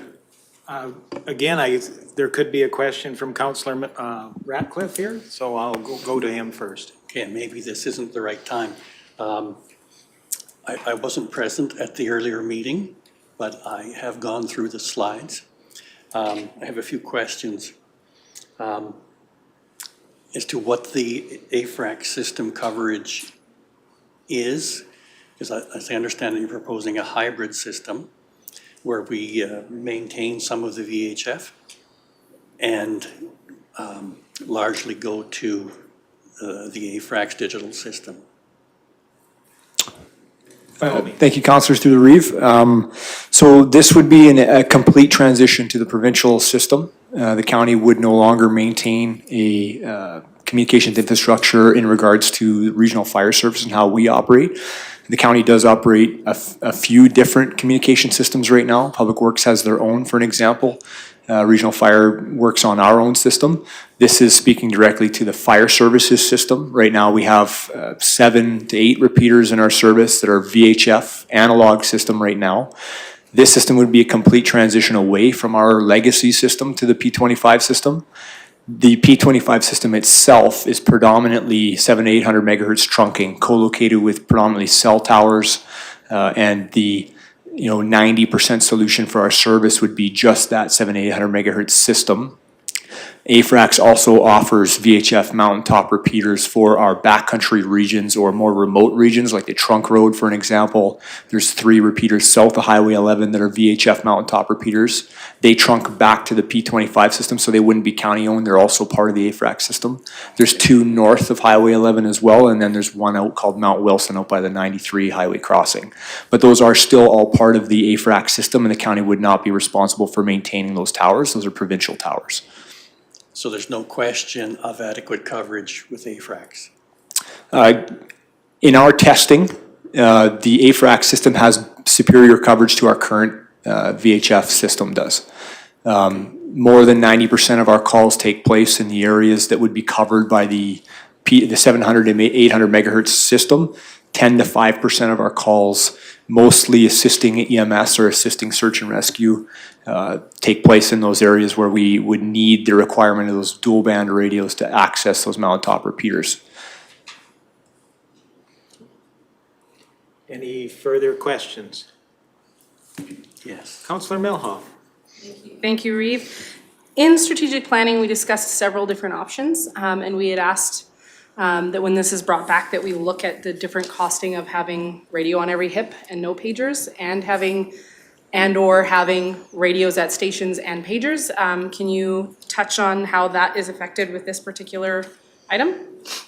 Thank you, Councillor through the Reeve. Yes, so based on those discussions, Strategic Planning Administration did go back and look at a few different options where, making that option 1 a modular, it would still be an operating lease. If we were to transition AFRAX to the same framework of the operating lease, however, instead of having a paging system with the firefighters where they're carrying digital pagers, basically staying with the system we have now where firefighters are carrying a radio on their hip as opposed to a pager, we were looking at a $20,000 per year increase to that operating lease. So roughly $100,000 more over the 5-year term of that lease is the information that we received from industry. So it would be essentially the paging option would be an operating a budget adjustment of the $240,000 range, where the radio option we would require $260,000 annually to go to that option. And I'll go to Councillor Ratcliffe. Thank you, Reeve Lougheed. As I understand it, this is an IP-based system, so it's a network. And could you give me some clarification of how isolated segments would function? How would they continue to serve us? Councillor, thank you through the Reeve. My technical expertise on the back end of the system, I wouldn't want to provide inaccurate information to council. We could certainly get answers to those questions for you from AFRAX directly. My understanding is the system is very redundant. So there are 2 separate systems, 2 brains to the systems, one in Edmonton and one in Calgary. So essentially they could have the worst case scenario of a cut to the system right outside that server room in Edmonton, and they could transition to Calgary to have some backup. Also in this, the proposal of council, we have some subscriber gear essentially that would make us also be able to link directly with Red Deer if Edmonton and Calgary went down. I'm not certain, maybe Cam, you can answer some of the IP stuff on the background. Mr. McDonald. Actually, to be quite honest, we had the fellow from AFRAX here and he described it perfectly. I think we can probably look back through the slides and we can send them to you, and I think it'd be very explanatory. Okay. It's a little bit better, easier to understand. Yeah, I apologize because my technical expertise on the software side of the background, I'm not super familiar with, It's all in redundant. It's all redundant. They do have like a sort of a dual system of repeaters in areas, and it's generator backup, battery backup on those towers. So, and if one tower, if for example, it's almost like a self-healing network, some of the couple towers or one tower goes down in the area, the other towers will take over that that work for a while until that tower's back on. So, Okay, so if we lost the system to the west of the river, we could still function? Yes, correct. We could lose, essentially right now, this current system we have is we have one trunking repeater that speaks to dispatch, that speaks to all of our other repeaters. So right now, if our limestone repeater was to have some kind of catastrophic failure, our current radio communication system would be completely obsolete until we transition to our secondary, which would require some physical changes at dispatch. And then they would basically bounce off our Gilby repeater. That's our current system now. My understanding of AFRAX is there is no true single point of failure in that system. So we could lose a tower and the other towers could look after that area for a while. It would take some, obviously no system is perfect, I'm sure, but if we had a system where we completely lost AFRAX in the province, there would be some much larger concerns. And if that happened, we would still have radio to radio communications within the fire service. These radios are still line of sight radios as well. They don't need to be repeated to talk to each other on short distances. So we would still have the ability to operate safely with communications. We would just essentially lose our link to dispatch back in Red Deer. So coordinating other resources essentially would be more difficult, but we would still be able to operate safely on scene. Okay, so the talk groups would be maintained? In regards to the talk groups, as in our frequencies that we have. Like, so in our radios, for an example, on AFRAX, we would have 5 channels that would be repeated over the system, and then we have 5 simplex channels that are also in there. So those 5 simplex channels would be able to be utilized radio to radio, and they would be able to utilize. But we wouldn't be able to use the repeated talk groups if the entire AFRAX system was down. Yeah. Okay, that's what I was looking for. Thank you. Okay. We're not putting ourselves in a corner. Of course. Where we need it most and it's not available. So, okay, thank you. And Councillor Melhoff. Thank you, Reeve. And this may be an offside question, and perhaps Mr. Hagan can tell me if it is. What is the brigade's thoughts on switching from having constant communication with each other at any point to no longer having radio communication with incoming personnel? Of course, Councillor, and through the Reeve, it's been a lot of discussion with our member. I have heard, concerns from the members that the officer group per se, more so that, while responding to a call, would they lose the ability to have vital communications before they get to a scene? I think that either solution, whether we have pagers or not, still allows us to have officers carry a radio. It just severely limits the amount of members that are carrying radios all the time. Some of these operational concerns were based on our best understanding of some of the concerns we have. The bigger issues for us that some of this addresses is the fact that we would no longer have the situation where firefighters are showing up to a call with dead radios and dead batteries, because they would always be charging it in the station. But yes, we have heard that. I think that with any change in a service, there's always going to be people that have concerns. I think that a lot of those concerns can be addressed. We have limited quite a bit the amount of pre-response radio traffic already by utilizing some of other technology like active 911, cell phones for an example. They're a much more reliable source of communicating now prior to the response, and it takes a lot of that unnecessary radio traffic off the radio system. So I don't see, in my professional opinion, a large concern with losing the ability to communicate. We still have the ability to have those officers, whether those are captains or down to lieutenants, we would still have radios for them. And if that was a concern, we could utilize those radios in that capacity already, even if we went with the paging option. And I'm going to go to Deputy Reeve Northcott, and then I'll go back to you. I had a question towards me from one of my neighbors, but it was just for the communication with the new setup there. The communication with the search and rescue, what would the quality of communication be like? Would you like to answer, Christine? I can answer as well. Okay, Councilor or Deputy Reeve, through the Reeve. Yes, we engaged Search and Rescue, their president, late last year when we, made the decision to bring this before council, to let them know that we would be transitioning or asking for a transition to the Alberta First Responders Radio Communication System, because Search and Rescue does right now currently operate on our analog VHF system. The discussions that we've had with the president of Rocky Search and Rescue is basically keeping them up to speed as much as possible so that they can properly plan what that looks like for them, for their communication moving forward. The options that they have before them, obviously I don't want to speak for Rocky Search and Rescue on that. If we were to transition, some of the solutions that we could have in the short term is some of the spare radios that this solution allows us to have, is we could issue Search and Rescue a few of those radios for their dispatchers and for their search managers, essentially, so that they could still talk to us. In the short term, obviously the current VHF system is running today. They would be able to utilize that system. We're still going to need that system during the transition period for the majority of this year, until we can actually get this equipment, as a large order is going to take some time. We've been told that by the time we approve a proponent under either a tender or an RFP, we have a 6 to 9 month wait period to actually have the equipment in our hands and functioning. So we have time to address that concern with Rocky Search and Rescue right now. A lot of Rocky Search and Rescue's operations happen on that radio-to-radio simplex stuff. They do currently use as our repeater to speak to dispatch occasionally, but that is under our dispatching agreement. They don't have their own right now.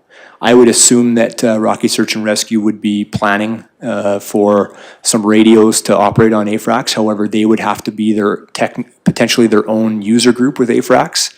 AFRAX doesn't allow for them to join the way we currently use them. They would have to be on as their own agency potentially at some point. In the short term, I've spoken with AFRAX, there's the potential for us to do things the way we need to in the short term, essentially by giving them access to some of our radios. The radios they currently have would also work though for their radio-to-radio continuing on. Their channels are still going to work for them. They just, again, would lose that link to dispatch when we stop maintaining the VHF analog system. And Councillor Melhoff. Thank you, Reeve. Will there come a time where we are completely removing away from any maintenance of that VHF system, given the fact that we have Public Works on that system? And I mean, you've said SAR as well, because I understand that the AFRAX changeover isn't just for the safety of our brigade membership. It's also significantly cheaper than having to upgrade our entire system. But if we're still maintaining the old VHF system, is it really cheaper? Thank you, Councillor Thuderive. The intent would be, if we transition to AFRAX, is that there would no longer be budget in the 2023 forwarded to maintain the VHF analog system. Public Works is not on the VHF analog system. They're on their own UHF system, separate from this, so this wouldn't affect Public Works. I know that during strategic planning that Cam, the IT manager, had spoke about the potential in the future for secondary groups, as they call them, or secondary responders, to be on the system. Like, there is the potential for Public Works to go down that path if councils, so chooses in the future. Search and Rescue would also be potentially one of those secondary user groups. They could get onto AFRAX. It's just they have to essentially go through their own process to do that. And then we would sign an MOU and share frequencies essentially at that point, so that we would still be able to interoperate. This proponent change would still allow us to operate with SAR, because we would have dual band radios on all the officers and in the trucks, where they would have VHF frequencies to be able to speak to the AFRAX or the non-AFRAX systems still. That's a big part, not just the AFRAX Vhf Mountaintop Repeaters, but interoperability with some agencies that aren't on AFRAX yet, like SAR. Basically, in our area, SAR would be the last agency not on AFRAX if we were to transition. But yes, sure, the answer to your question would be that 2023, that you would not see a budget item to maintain the fire rescue services, repeaters, and VHF system if we were to transition AFRAX. A small caveat to be that is if we get all the equipment within the 9 months and stuff, if there's no delays to that. And Councillor Ratcliffe, and I'm going to be looking for a motion very soon here. So. My question is very similar to Councillor Melhoff's question. So that is, what equipment will we be decommissioning by the time this conversion to AFRAX is complete? And what tower sites will we be decommissioning? Do you want to answer, Cam? No, I'm fine. Okay, currently we have about 130 portable VHF analog radios that would be replaced by portables in this system. So those are equipment that could potentially be decommissioned or would be, potentially through the county's policy removed as assets. We have about 34 mobile radios in our apparatus right now that would be replaced by AFRAX capable radios. We have the Gilby, Leslieville, Caroline, Limestone, Rocky Mountain House, Nordegg, Baldy, Klein repeaters that are physical tower locations or equipment on a structure. Like the Nordegg repeater is actually just a radio and a small antenna on the Nordegg fire hall. Leslieville is a tower, Limestone is a tower, etc. Baldy is a tower up on Baldy. We do share some of those locations with other agencies. Some of those towers we physically own. Some are shared. I believe Baldy is shared. Yeah, Baldy's shared. Baldy is shared. So that equipment is actually on a tower that actually has AFRAX equipment on it now and some wildfire equipment on it. But those would be the sites that we would be decommissioning for repeater sites, and then quite a bit of portable and mobile radio equipment. Okay, but no towers. The physical towers that we own would, if there's only fire equipment on them, would be decommissioned in some capacity, would be my understanding. We would not maintain them anymore, so it would be responsible, obviously, of the county to not let them fall over, I would assume, and that we would decommission them in some way that was safe. Okay, that they wouldn't need to be maintained any longer. Correct. They may need to be, we could, I guess there's other options out there. When we look at that, when we review it, we may be able to lease them. We maybe have to analyze them, make sure they're actually still safe. Some of them are quite old. There may be options out there, but we haven't looked at those options yet. Okay, yeah, I was trying to get an idea of the actual cost savings here. I believe you said that some vehicles would continue to use VHF as well. So this proposal has... Past the total conversion to AFRAX? Correct, Councillor, yes. This proposal has what we call dual band radios for all the apparatus and for all the officers. So similar to the radio I'm wearing today, it's not just 700 to 800 megahertz P25 trunking, it's also VHF digital or analog capable.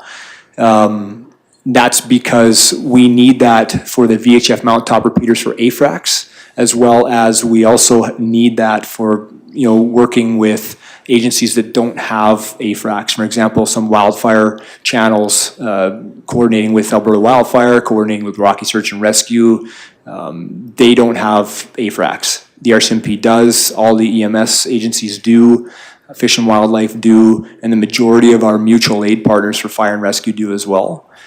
So we're gaining interoperability with a large amount of other co-responding agencies by transitioning to AFRAX, but by keeping dual band radios in our trucks and in the officers' hands, we'll still be able to communicate in the areas that AFRAX needs mountaintop repeaters to trunk back to the system, number one, and two, we'll still maintain some interoperability with agencies that don't have AFRAX in the short term. We currently have multiple AFRAX radios in the service as it is. We have 7 portables now that all of our command officers use because we've needed the ability at a high level to coordinate with other agencies already for the last 4 years.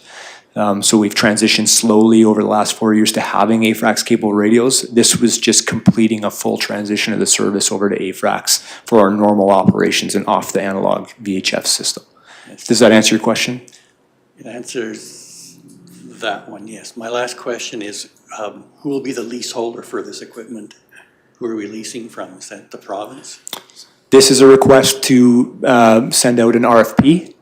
So we're asking permission to release an RFP where that RFP process would then identify proponents for that lease. So we haven't identified a proponent for that lease yet, but the RFP would be written in a fashion that we were looking for a operating lease where Clearwater County would not be the owners of the equipment after 5 years, and that we would essentially hand that equipment back and sign a new lease for new radios. That also operationally allows our firefighters to not have older than 5-year-old equipment when they're working in immediately dangerous to life and health situations.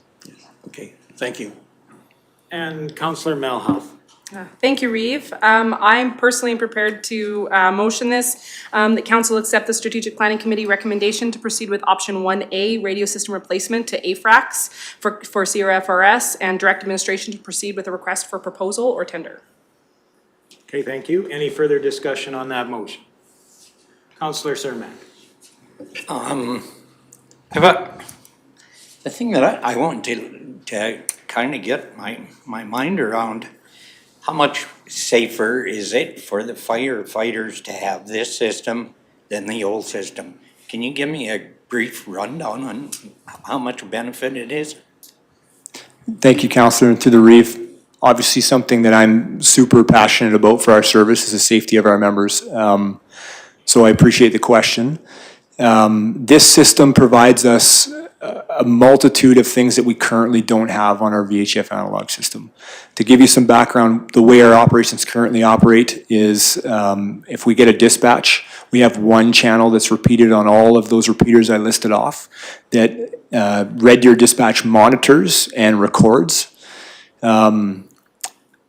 That call comes in on that channel, and then our firefighters respond, and when they get on scene, they all switch to a simplex radio to radio channel.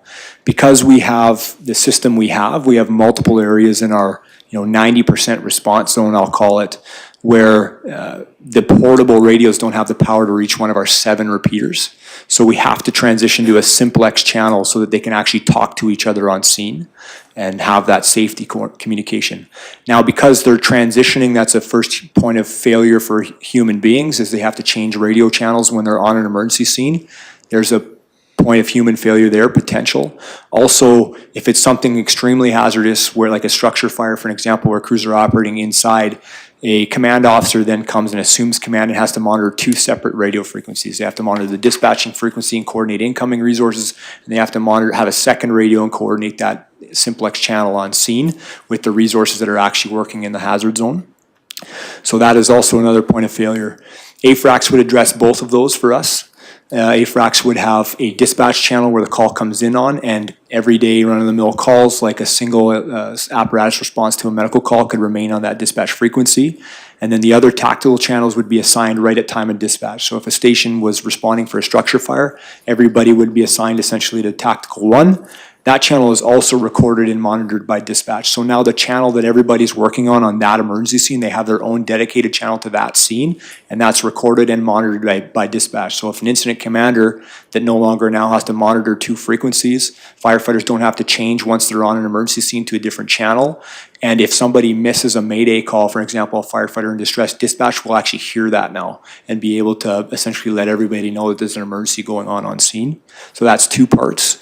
Another one is because it's a digital system, we have essentially an emergency button on the radios, big orange button on the mic or on the radio itself, where if those firefighters are in an emergency and they can't get on the radio for whatever reason and all they can do is hit a button, they can hit that button and dispatch, and everybody else will automatically be alerted that there is a firefighter, this specific radio from this engine is having an emergency activation on scene. So there's another safety feature there. If there's issues with the mic is damaged, or they can't speak, but they can call for help by the push of a button.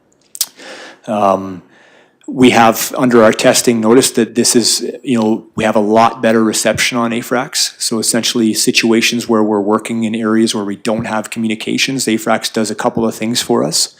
Your portable radio will actually work on Highway 11 at the Sunchild Road, where right now our portable radios, that's just not an option. They have to be sitting in the truck to talk to anybody. Also, these radios are smart enough that if they roam, we don't have to know what repeater zone we're in to be on. They'll just hop from tower to tower, and if they lose reception, they will turn red, the screen, and they will beep at you and say, hey, you don't have communications. So now you're already operating on the understanding that, hey, I'm in a situation where I know I don't have communications now. You're not like our current system where they're calling for dispatcher, calling for help, and they're just not hearing anything because nobody can hear them, right? So there's quite a bit of safety increases for firefighters by going to this system. And I could sit here for another 30 minutes and list some more, but I think that's enough. Certainly appreciate that. And as far as I'm concerned, it's a go. We need to protect our firemen. Thank you. Okay. Any further questions? Well, I will call the question then. All those in favor? And that's carried. Thank you. Thank you, Reeve. Thank you.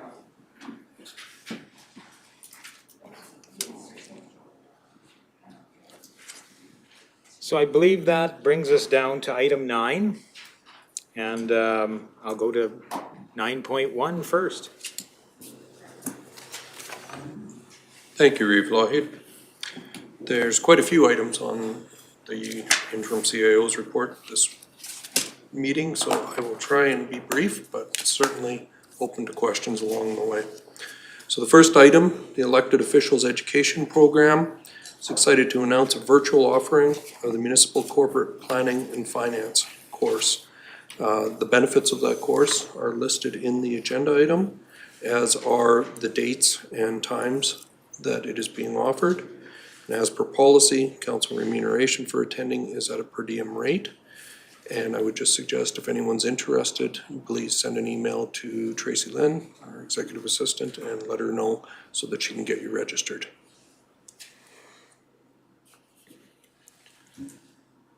Carrying on, number 2, Rural Municipalities of Alberta, or RMA, has joined Alberta EMS Provincial Advisory Committee, which was recently formed by the Government of Alberta to provide advice to the Minister of Health, issues and solutions related to emergency medical services, or EMS. The committee has been tasked with providing recommendations to the Minister by May of this year. RMA will keep members informed of the committee's progress to the extent allowable under the committee terms of reference, and also looks forward to engaging with members on this issue to better understand key priorities, issues, concerns related to EMS across the province, which will in turn inform the RMA's participation on the committee. Item 3, Federation of Canadian Municipalities, or FCM, conference is scheduled for June 2nd to 5th in Regina. The event provides rural, urban elected officials with networking opportunities, includes workshops, study tours, keynote speeches from Canada's federal political leaders. 3 councillors may attend when the conference takes place outside of Alberta, as per the Conferences and Training for Councillors policy. The policy's intent is to provide all councillors opportunity to attend at least one conference per term. Administration asks that council appoints 3 councillors to attend so conference registrations can be made.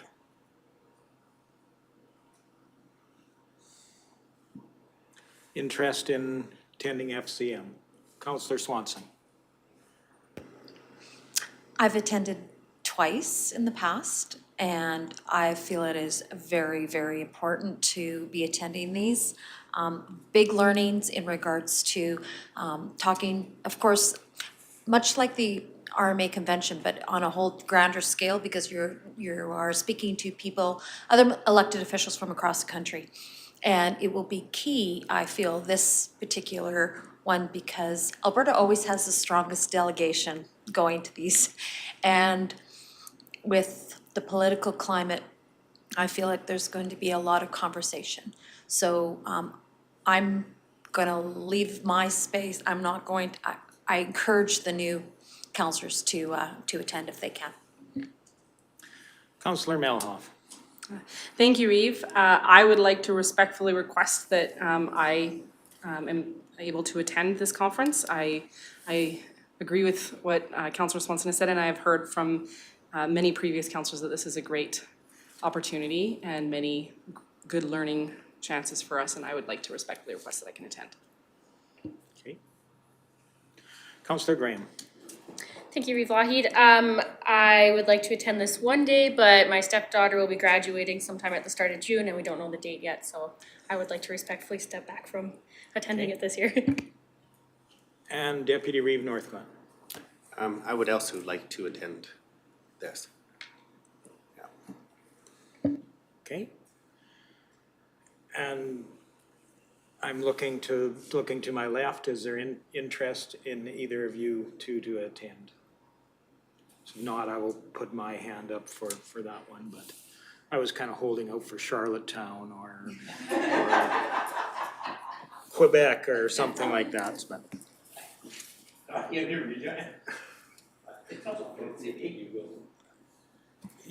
I'll stick my hand up for a great afternoon in Regina.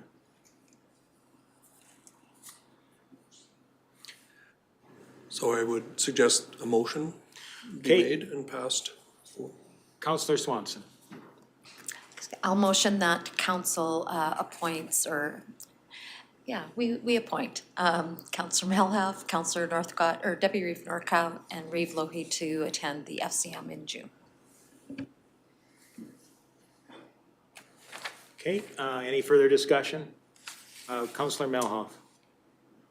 Thank you, Reeve. Is there an opportunity to look at this policy going forward in the event that more counselors could have benefited from this opportunity, that we would allow for more counselors to attend this?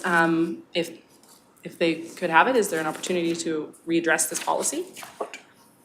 Since it is considered so beneficial? So one of the things I would, when this conference does occur within the confines of Alberta, that we have in policy allowed all council to attend.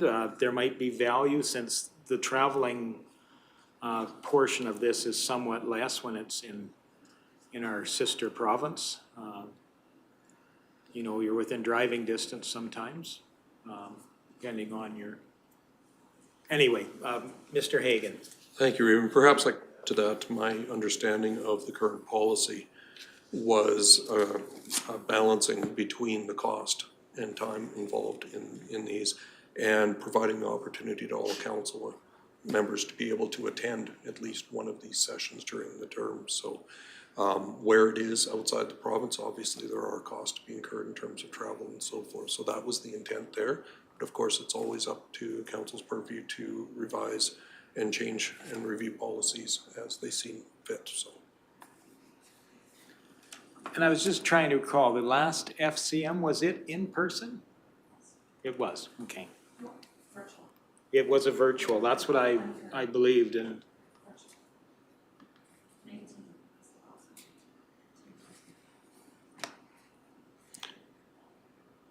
Okay. Oh, so I guess, again, I think did we call a question? I don't think we called the question, did we? All those in favor? And that's carried, thank you. Sorry, I'm a little scatterbrained. Thank you, Mr. Hagan, please. Thank you. Continue on item 4, Alberta Municipalities, which is formerly the AUMA. Municipal Leaders Caucus is scheduled for March 9th and 10th at the Edmonton Convention Center, and it's going to be both in person and virtual. This caucus, open to elected officials and CAOs, provides opportunity to network with MLAs, discuss issues affecting Alberta communities. Historically, the Reeve and/or Deputy Reeve have attended dependent on availability.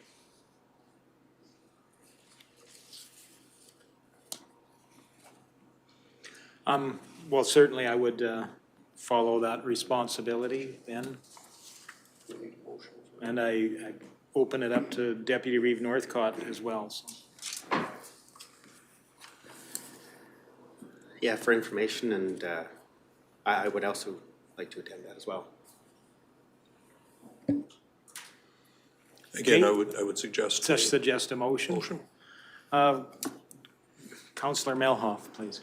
I'm willing to make that motion that we allow or designate the Deputy Reeve and Reeve to represent Clearwater County at AUMA. Do we need to include the CAO or interim CAO in that? No? Okay, perfect. Traditionally, I don't think the CAO has attended that.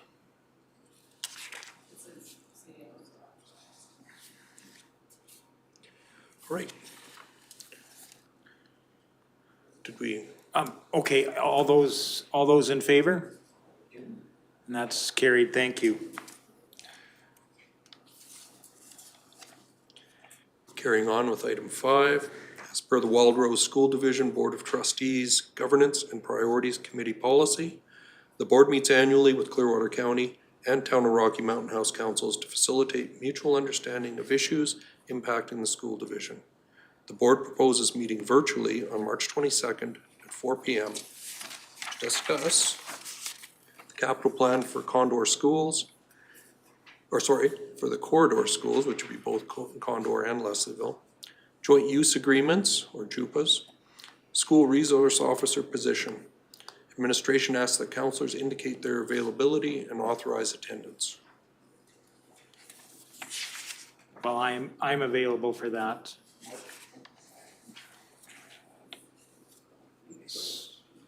So I guess a motion to approve attendance virtually. Okay, Councillor Swanson? I make a motion that for all of council, whoever, to attend virtually on March 22nd at 4. Okay, any further discussion? Yes? At a regular council meeting? Oh, it's after 4. And it's here? Okay, you bet, sorry. Okay. All right, all those in favor? And that's carried, thank you. And yes, continue on. Carrying on. Item 6, Rural Municipalities of Alberta, RMA. 2022 Spring Convention takes place in Edmonton, March 14th to 16th, in person with no virtual component. As per past practice, administration is in the process of making arrangements for councillors to speak with ministers, deputy ministers, and MLAs in person. Convention programming includes elected officials' education courses, council's role in strategic planning, and council's role in service delivery that are scheduled for March 13th and 14th.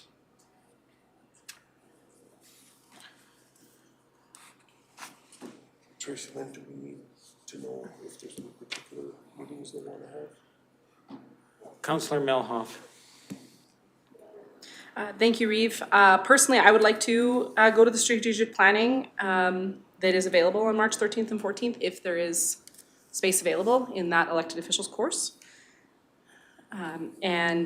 If so, I'd like to also make the motion that we allow council to represent Clearwater County at upcoming RMA, March 14th to 16th. Okay. Do we need to have, we don't have to have a motion for RMA attendance, or do we? Not usually. No? Okay, I apologize. Okay. And I think typically the EOP stuff is always,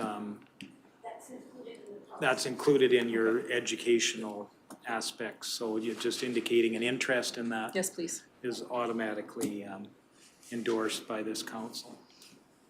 Okay. Perfect, thank you. Thank you very much. And then there was a election debrief as well too attached. So election debrief is provided for council's information. I wasn't proposing to go through it in depth. But if there's questions, we can certainly address them. Any questions? If not, I'd look for a motion to accept the CAO report of Councillor Melhoff. Okay, any further discussion? Seeing, Councillor Northcott, or Deputy Reeve Northcott, please. Conferences for the Alberta CARE Spring Seminar. Do we need to make the motion to attend that CARE Seminar for February 23rd to the 25th? And that is the refresh my memory, that's the one in Lethbridge related to Yeah, recycling. Recycling and, yeah, okay. Level of interest, yeah, Councillor Cermak and yourself? Yes. Okay.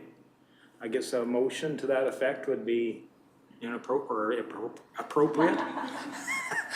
Councillor Melhoff. Thank you, Reeve. I can make that motion that we have Councillor Cermak and Deputy Reeve Northcott represent Clearwater County at the upcoming CARES conference. I am told when we were at the Ag conference that it is a fabulous conference, and I wish that I was able to attend, but I'm told that it's fabulous, so. Okay. Is there space still available? I know that we're behind for the CARES conference. So for the two that want to go? Excellent. Okay, Any further discussion? Oh, Mr. Hagan. Just a point of order, unless I misheard, I thought Councillor Malhoff had made a motion already to accept the interim CAO's report. Council okay, will sorry. need to vote on that first and then can address the next motion. Okay. Because there can only be one motion on the table at a time. That's right, you're absolutely correct. Okay, relating to the first motion to accept the CAO's report, all those in favor? And that's carried, thank you very much. Now we could entertain a further motion to support the CARES attendance.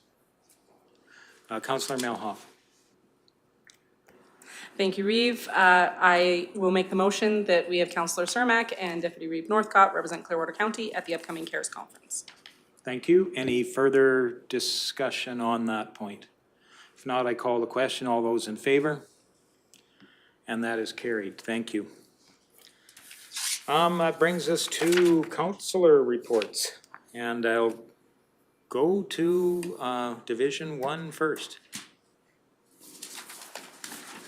Thank you, Reeve. I did send this out to you guys yesterday in the effort to expedite my reports, as I'm always can be somewhat lengthy if I don't. A couple of things that I wanted to bring attention for the general public is that I send my condolences out to the family and the brothers and sisters in the service in Castor, as they did have a line of duty death in their fire service recently, and that is very unfortunate. And I send my condolences, and I'm sure on behalf of the rest of council to the Castor Fire Service and the community as a whole. MP in the federal government brought forth Bill C-224, very near and dear to my heart. They accepted first reading to change or to establish January as National Firefighter Cancer Awareness Month. And I'm very much hoping that that does see second and third reading at the federal government level. We already discussed the Ems Advisory Committee. I have received several emails and letters with regards to the Freedom Convoy, and I've utilized that opportunity with our constituents to inform them of ways that they can get involved in their local government. We have numerous boards and opportunities for our constituents to get involved. And also at the same time was asking them for their opinions about the APPS versus the RCMP and that transition, and our upcoming municipal development plan, strategic plan, and LUB review. So I've been utilizing that time to engage with them in that way. Councillor Graham and myself had the opportunity to go to the Ag Services Conference at the end of January. I provided a synopsis of what we've learned. It was a great conference, always is, and ag is near and dear to my heart. Rather than going into depth of that, I just provided almost a page synopsis of that conference for you. I had the opportunity to watch the Caroline Council meeting that they had virtually on February 3rd. They had a presentation from Municipal Affairs regarding amalgamation and the next steps forward. They were advised by Municipal Affairs to meet with Clearwater County and have another presentation done from Municipal Affairs so that we can all have the exact same information at the exact same time, and then look at a potential candid conversation about what that could look like, benefits, pros, cons, etc. after that meeting. And the most notable part that I took out of that was that Caroline very much wants to be seen as an asset and not a liability, and that was very great to hear, and I very much enjoyed watching their council meeting. And the District 2 Spring Convention, which we all got to partake in, I was very happy to see that they are bringing forward a resolution regarding veterinary medicine and the procurement of vets, and that is very much in line with the Ag Services, the resolutions that they've brought forward in the past, and hopefully that we can see that come to fruition. I would also like to thank or congratulate Jim Duncan, who was elected to the chair to North Saskatchewan Rec Board. He obviously was my predecessor for Division 1, and it's great to see that he is still such a involved member within our community. North Saskatchewan Rec Board had the opportunity to hand out a couple of grants at our meeting yesterday, one to the Rocky Canoe Club and one to the Conference Heritage Society.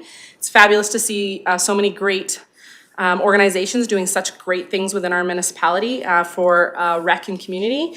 The next deadline for grant funding, which there is still some funding available, is June 1st. So I would like to welcome any groups that are looking for grant funding within our municipality to go online, look towards that terms of reference and the requirements for those grants, and please apply. Sorry to be such long-winded, Reeve, but that is me. Well, thank you very much for that. Any questions for Division 1? Oh, Mr. Hagan.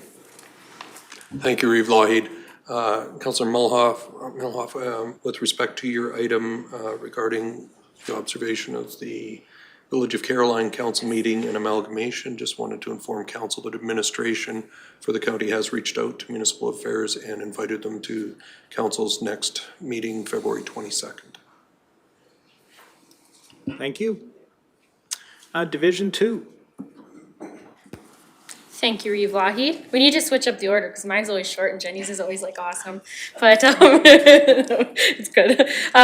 So just the things that we were all together for things obviously, but as Councillor Milhoff mentioned, the ASB conference, I was only able to attend some of it, but it was awesome. I always love being in a room full of cow and agriculture nerds. Feel like I'm at home there. I attended online the Yellowhead Suicide Prevention Zoom that was held, and it was very good and very informative, and they sent some links that I can forward to you guys for just places that people can reach out for help and stuff. If you guys would be interested in that, I will forward that to everyone. Councillor Swanson and I attended online the Rural Industrial Crime Reduction Committee meeting, I believe is the right name. That was lots of good talk about what we can do kind of for the industry and how we can try and prevent some crime, which is obviously we would all like to do. And some good news from our delegation last meeting, Nicole Robertson, she sent a letter out to Jason Nixon, and he responded, and he has forwarded that letter to the Minister of Education and the Minister of Transportation. So that's got some power going, so that's good. And that is my report. Thank you. Any questions for Councillor Green? If not, I'll move along to Division 3, or Division 4, sorry. I'm Division 3. Mine too will be a short report, but I attended the Bighorn Backcountry Standing Committee meeting virtually. There's lots of activity in the West Country with new trails and grooming and proposals and working with different partnerships to come up with new trails and clearing stuff. So there was also some clearing and stuff that happened in the Peppers Lake campground and a few other campgrounds to make it more accessible for RVs and stuff to access those campgrounds. Quite a bit of it was overgrown. The Raven Recreational Board approved a couple grants, one for the Aspen Ranch fish pond for $500, and then also the Rocky 4-H South for show shirts. And there's still grant funding available and the next round will be available in June. And yeah, that's all I've got for my report. Thanks. Great. Any questions for Deputy Reeve Northcott? If not, I'll move along to Division 5. And I am still Division 5.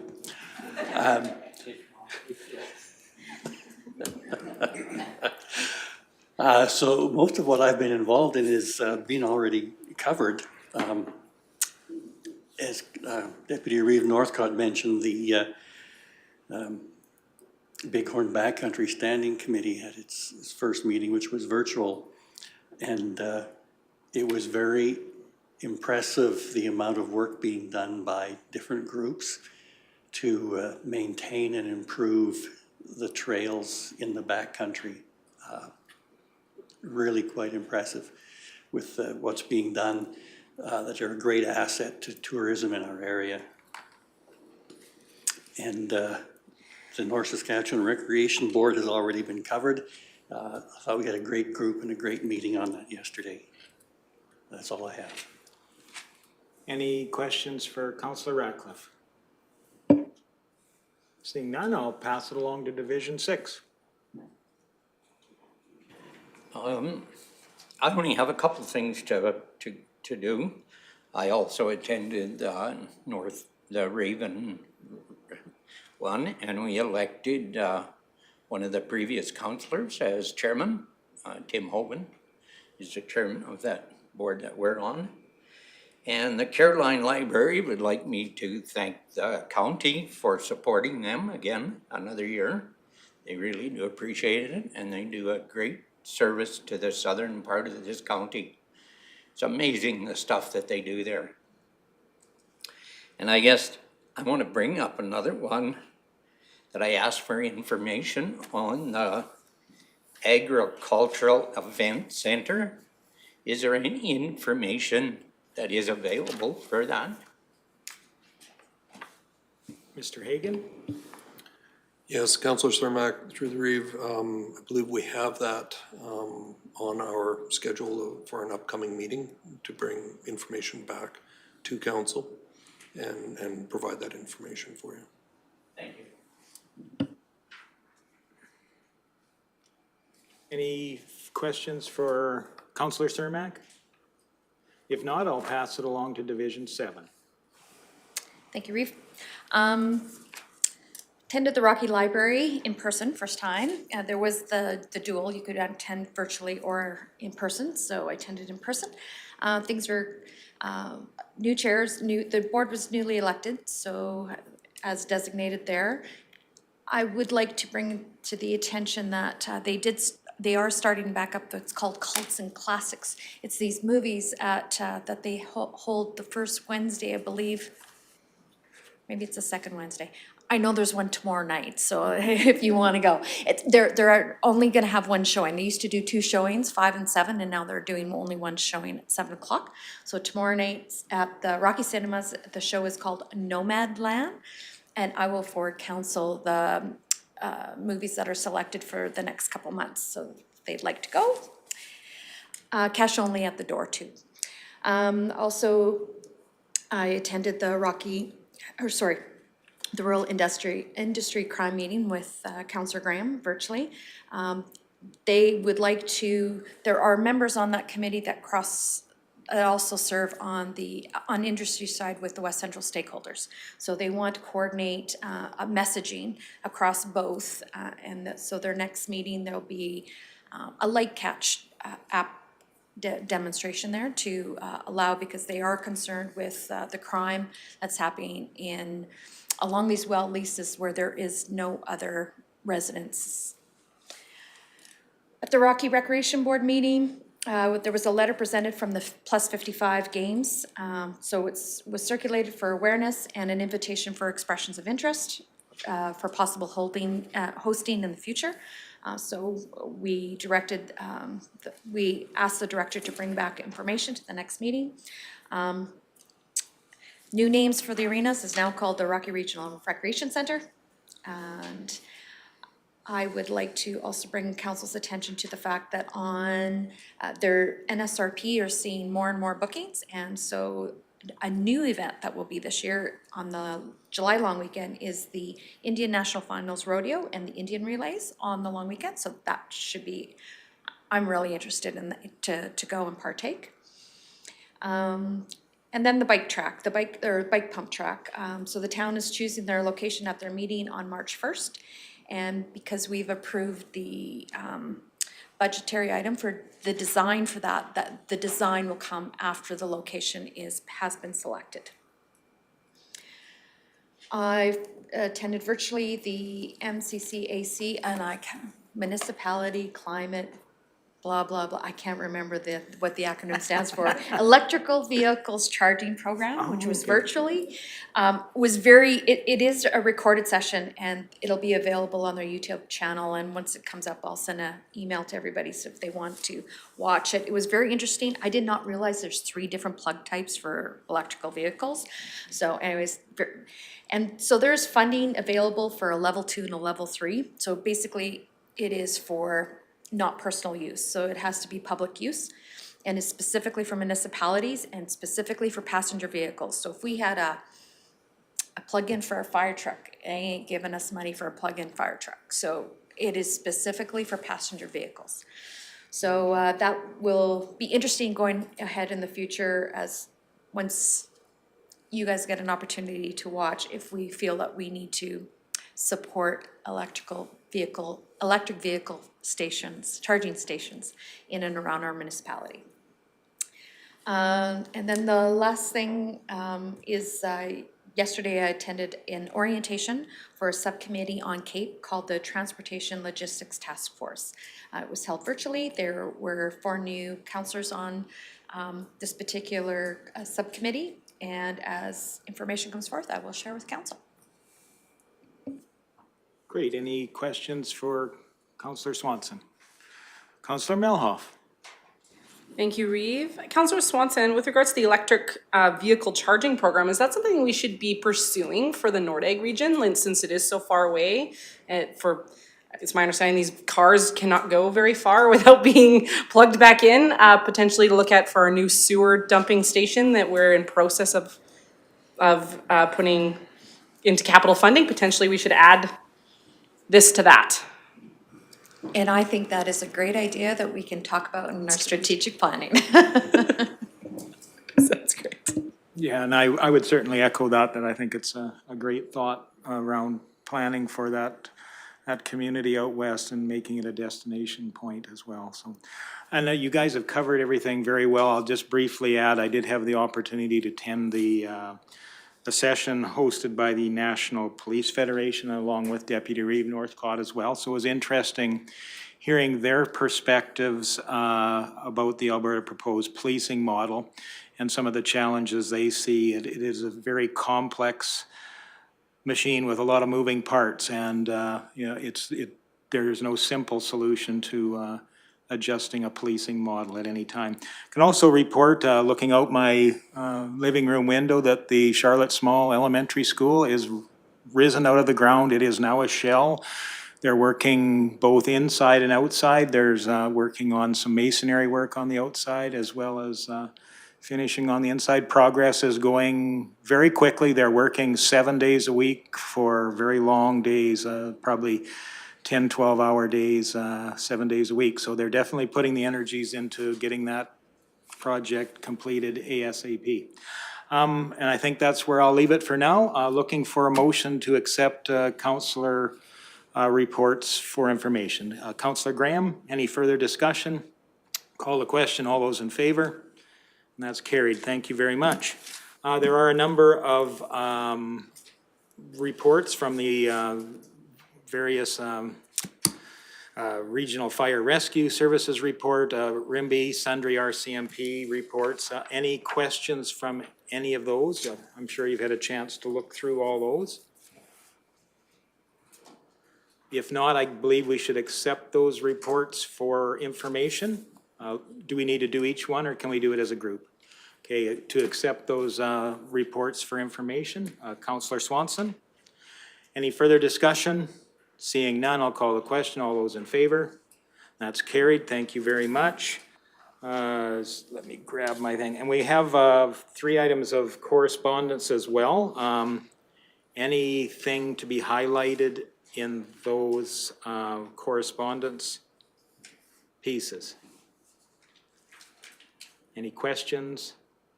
Do we need to do anything with them? Do we need to accept them for...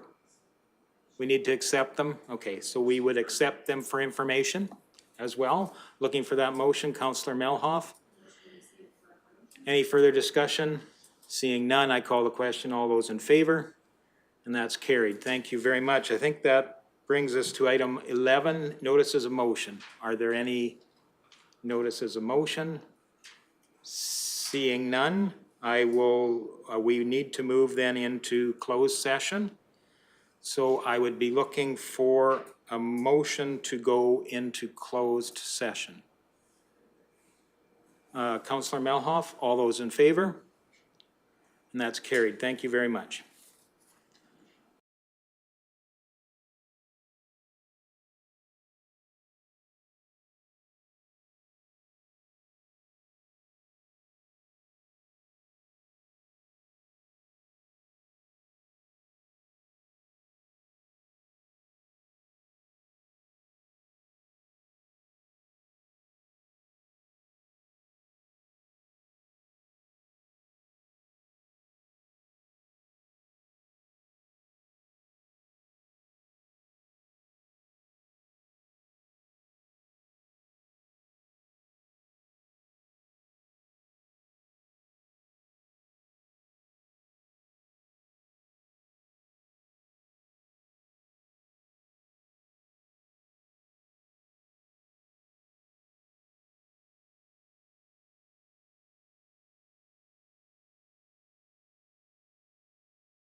Welcome back from our closed session. We will have no motions coming out of the closed session. So I am looking for item number 13, which is a motion for adjournment. Deputy Reeve Northcott, any further discussion? All in favor? Thank you very much. Very long day, and thank you for your patience.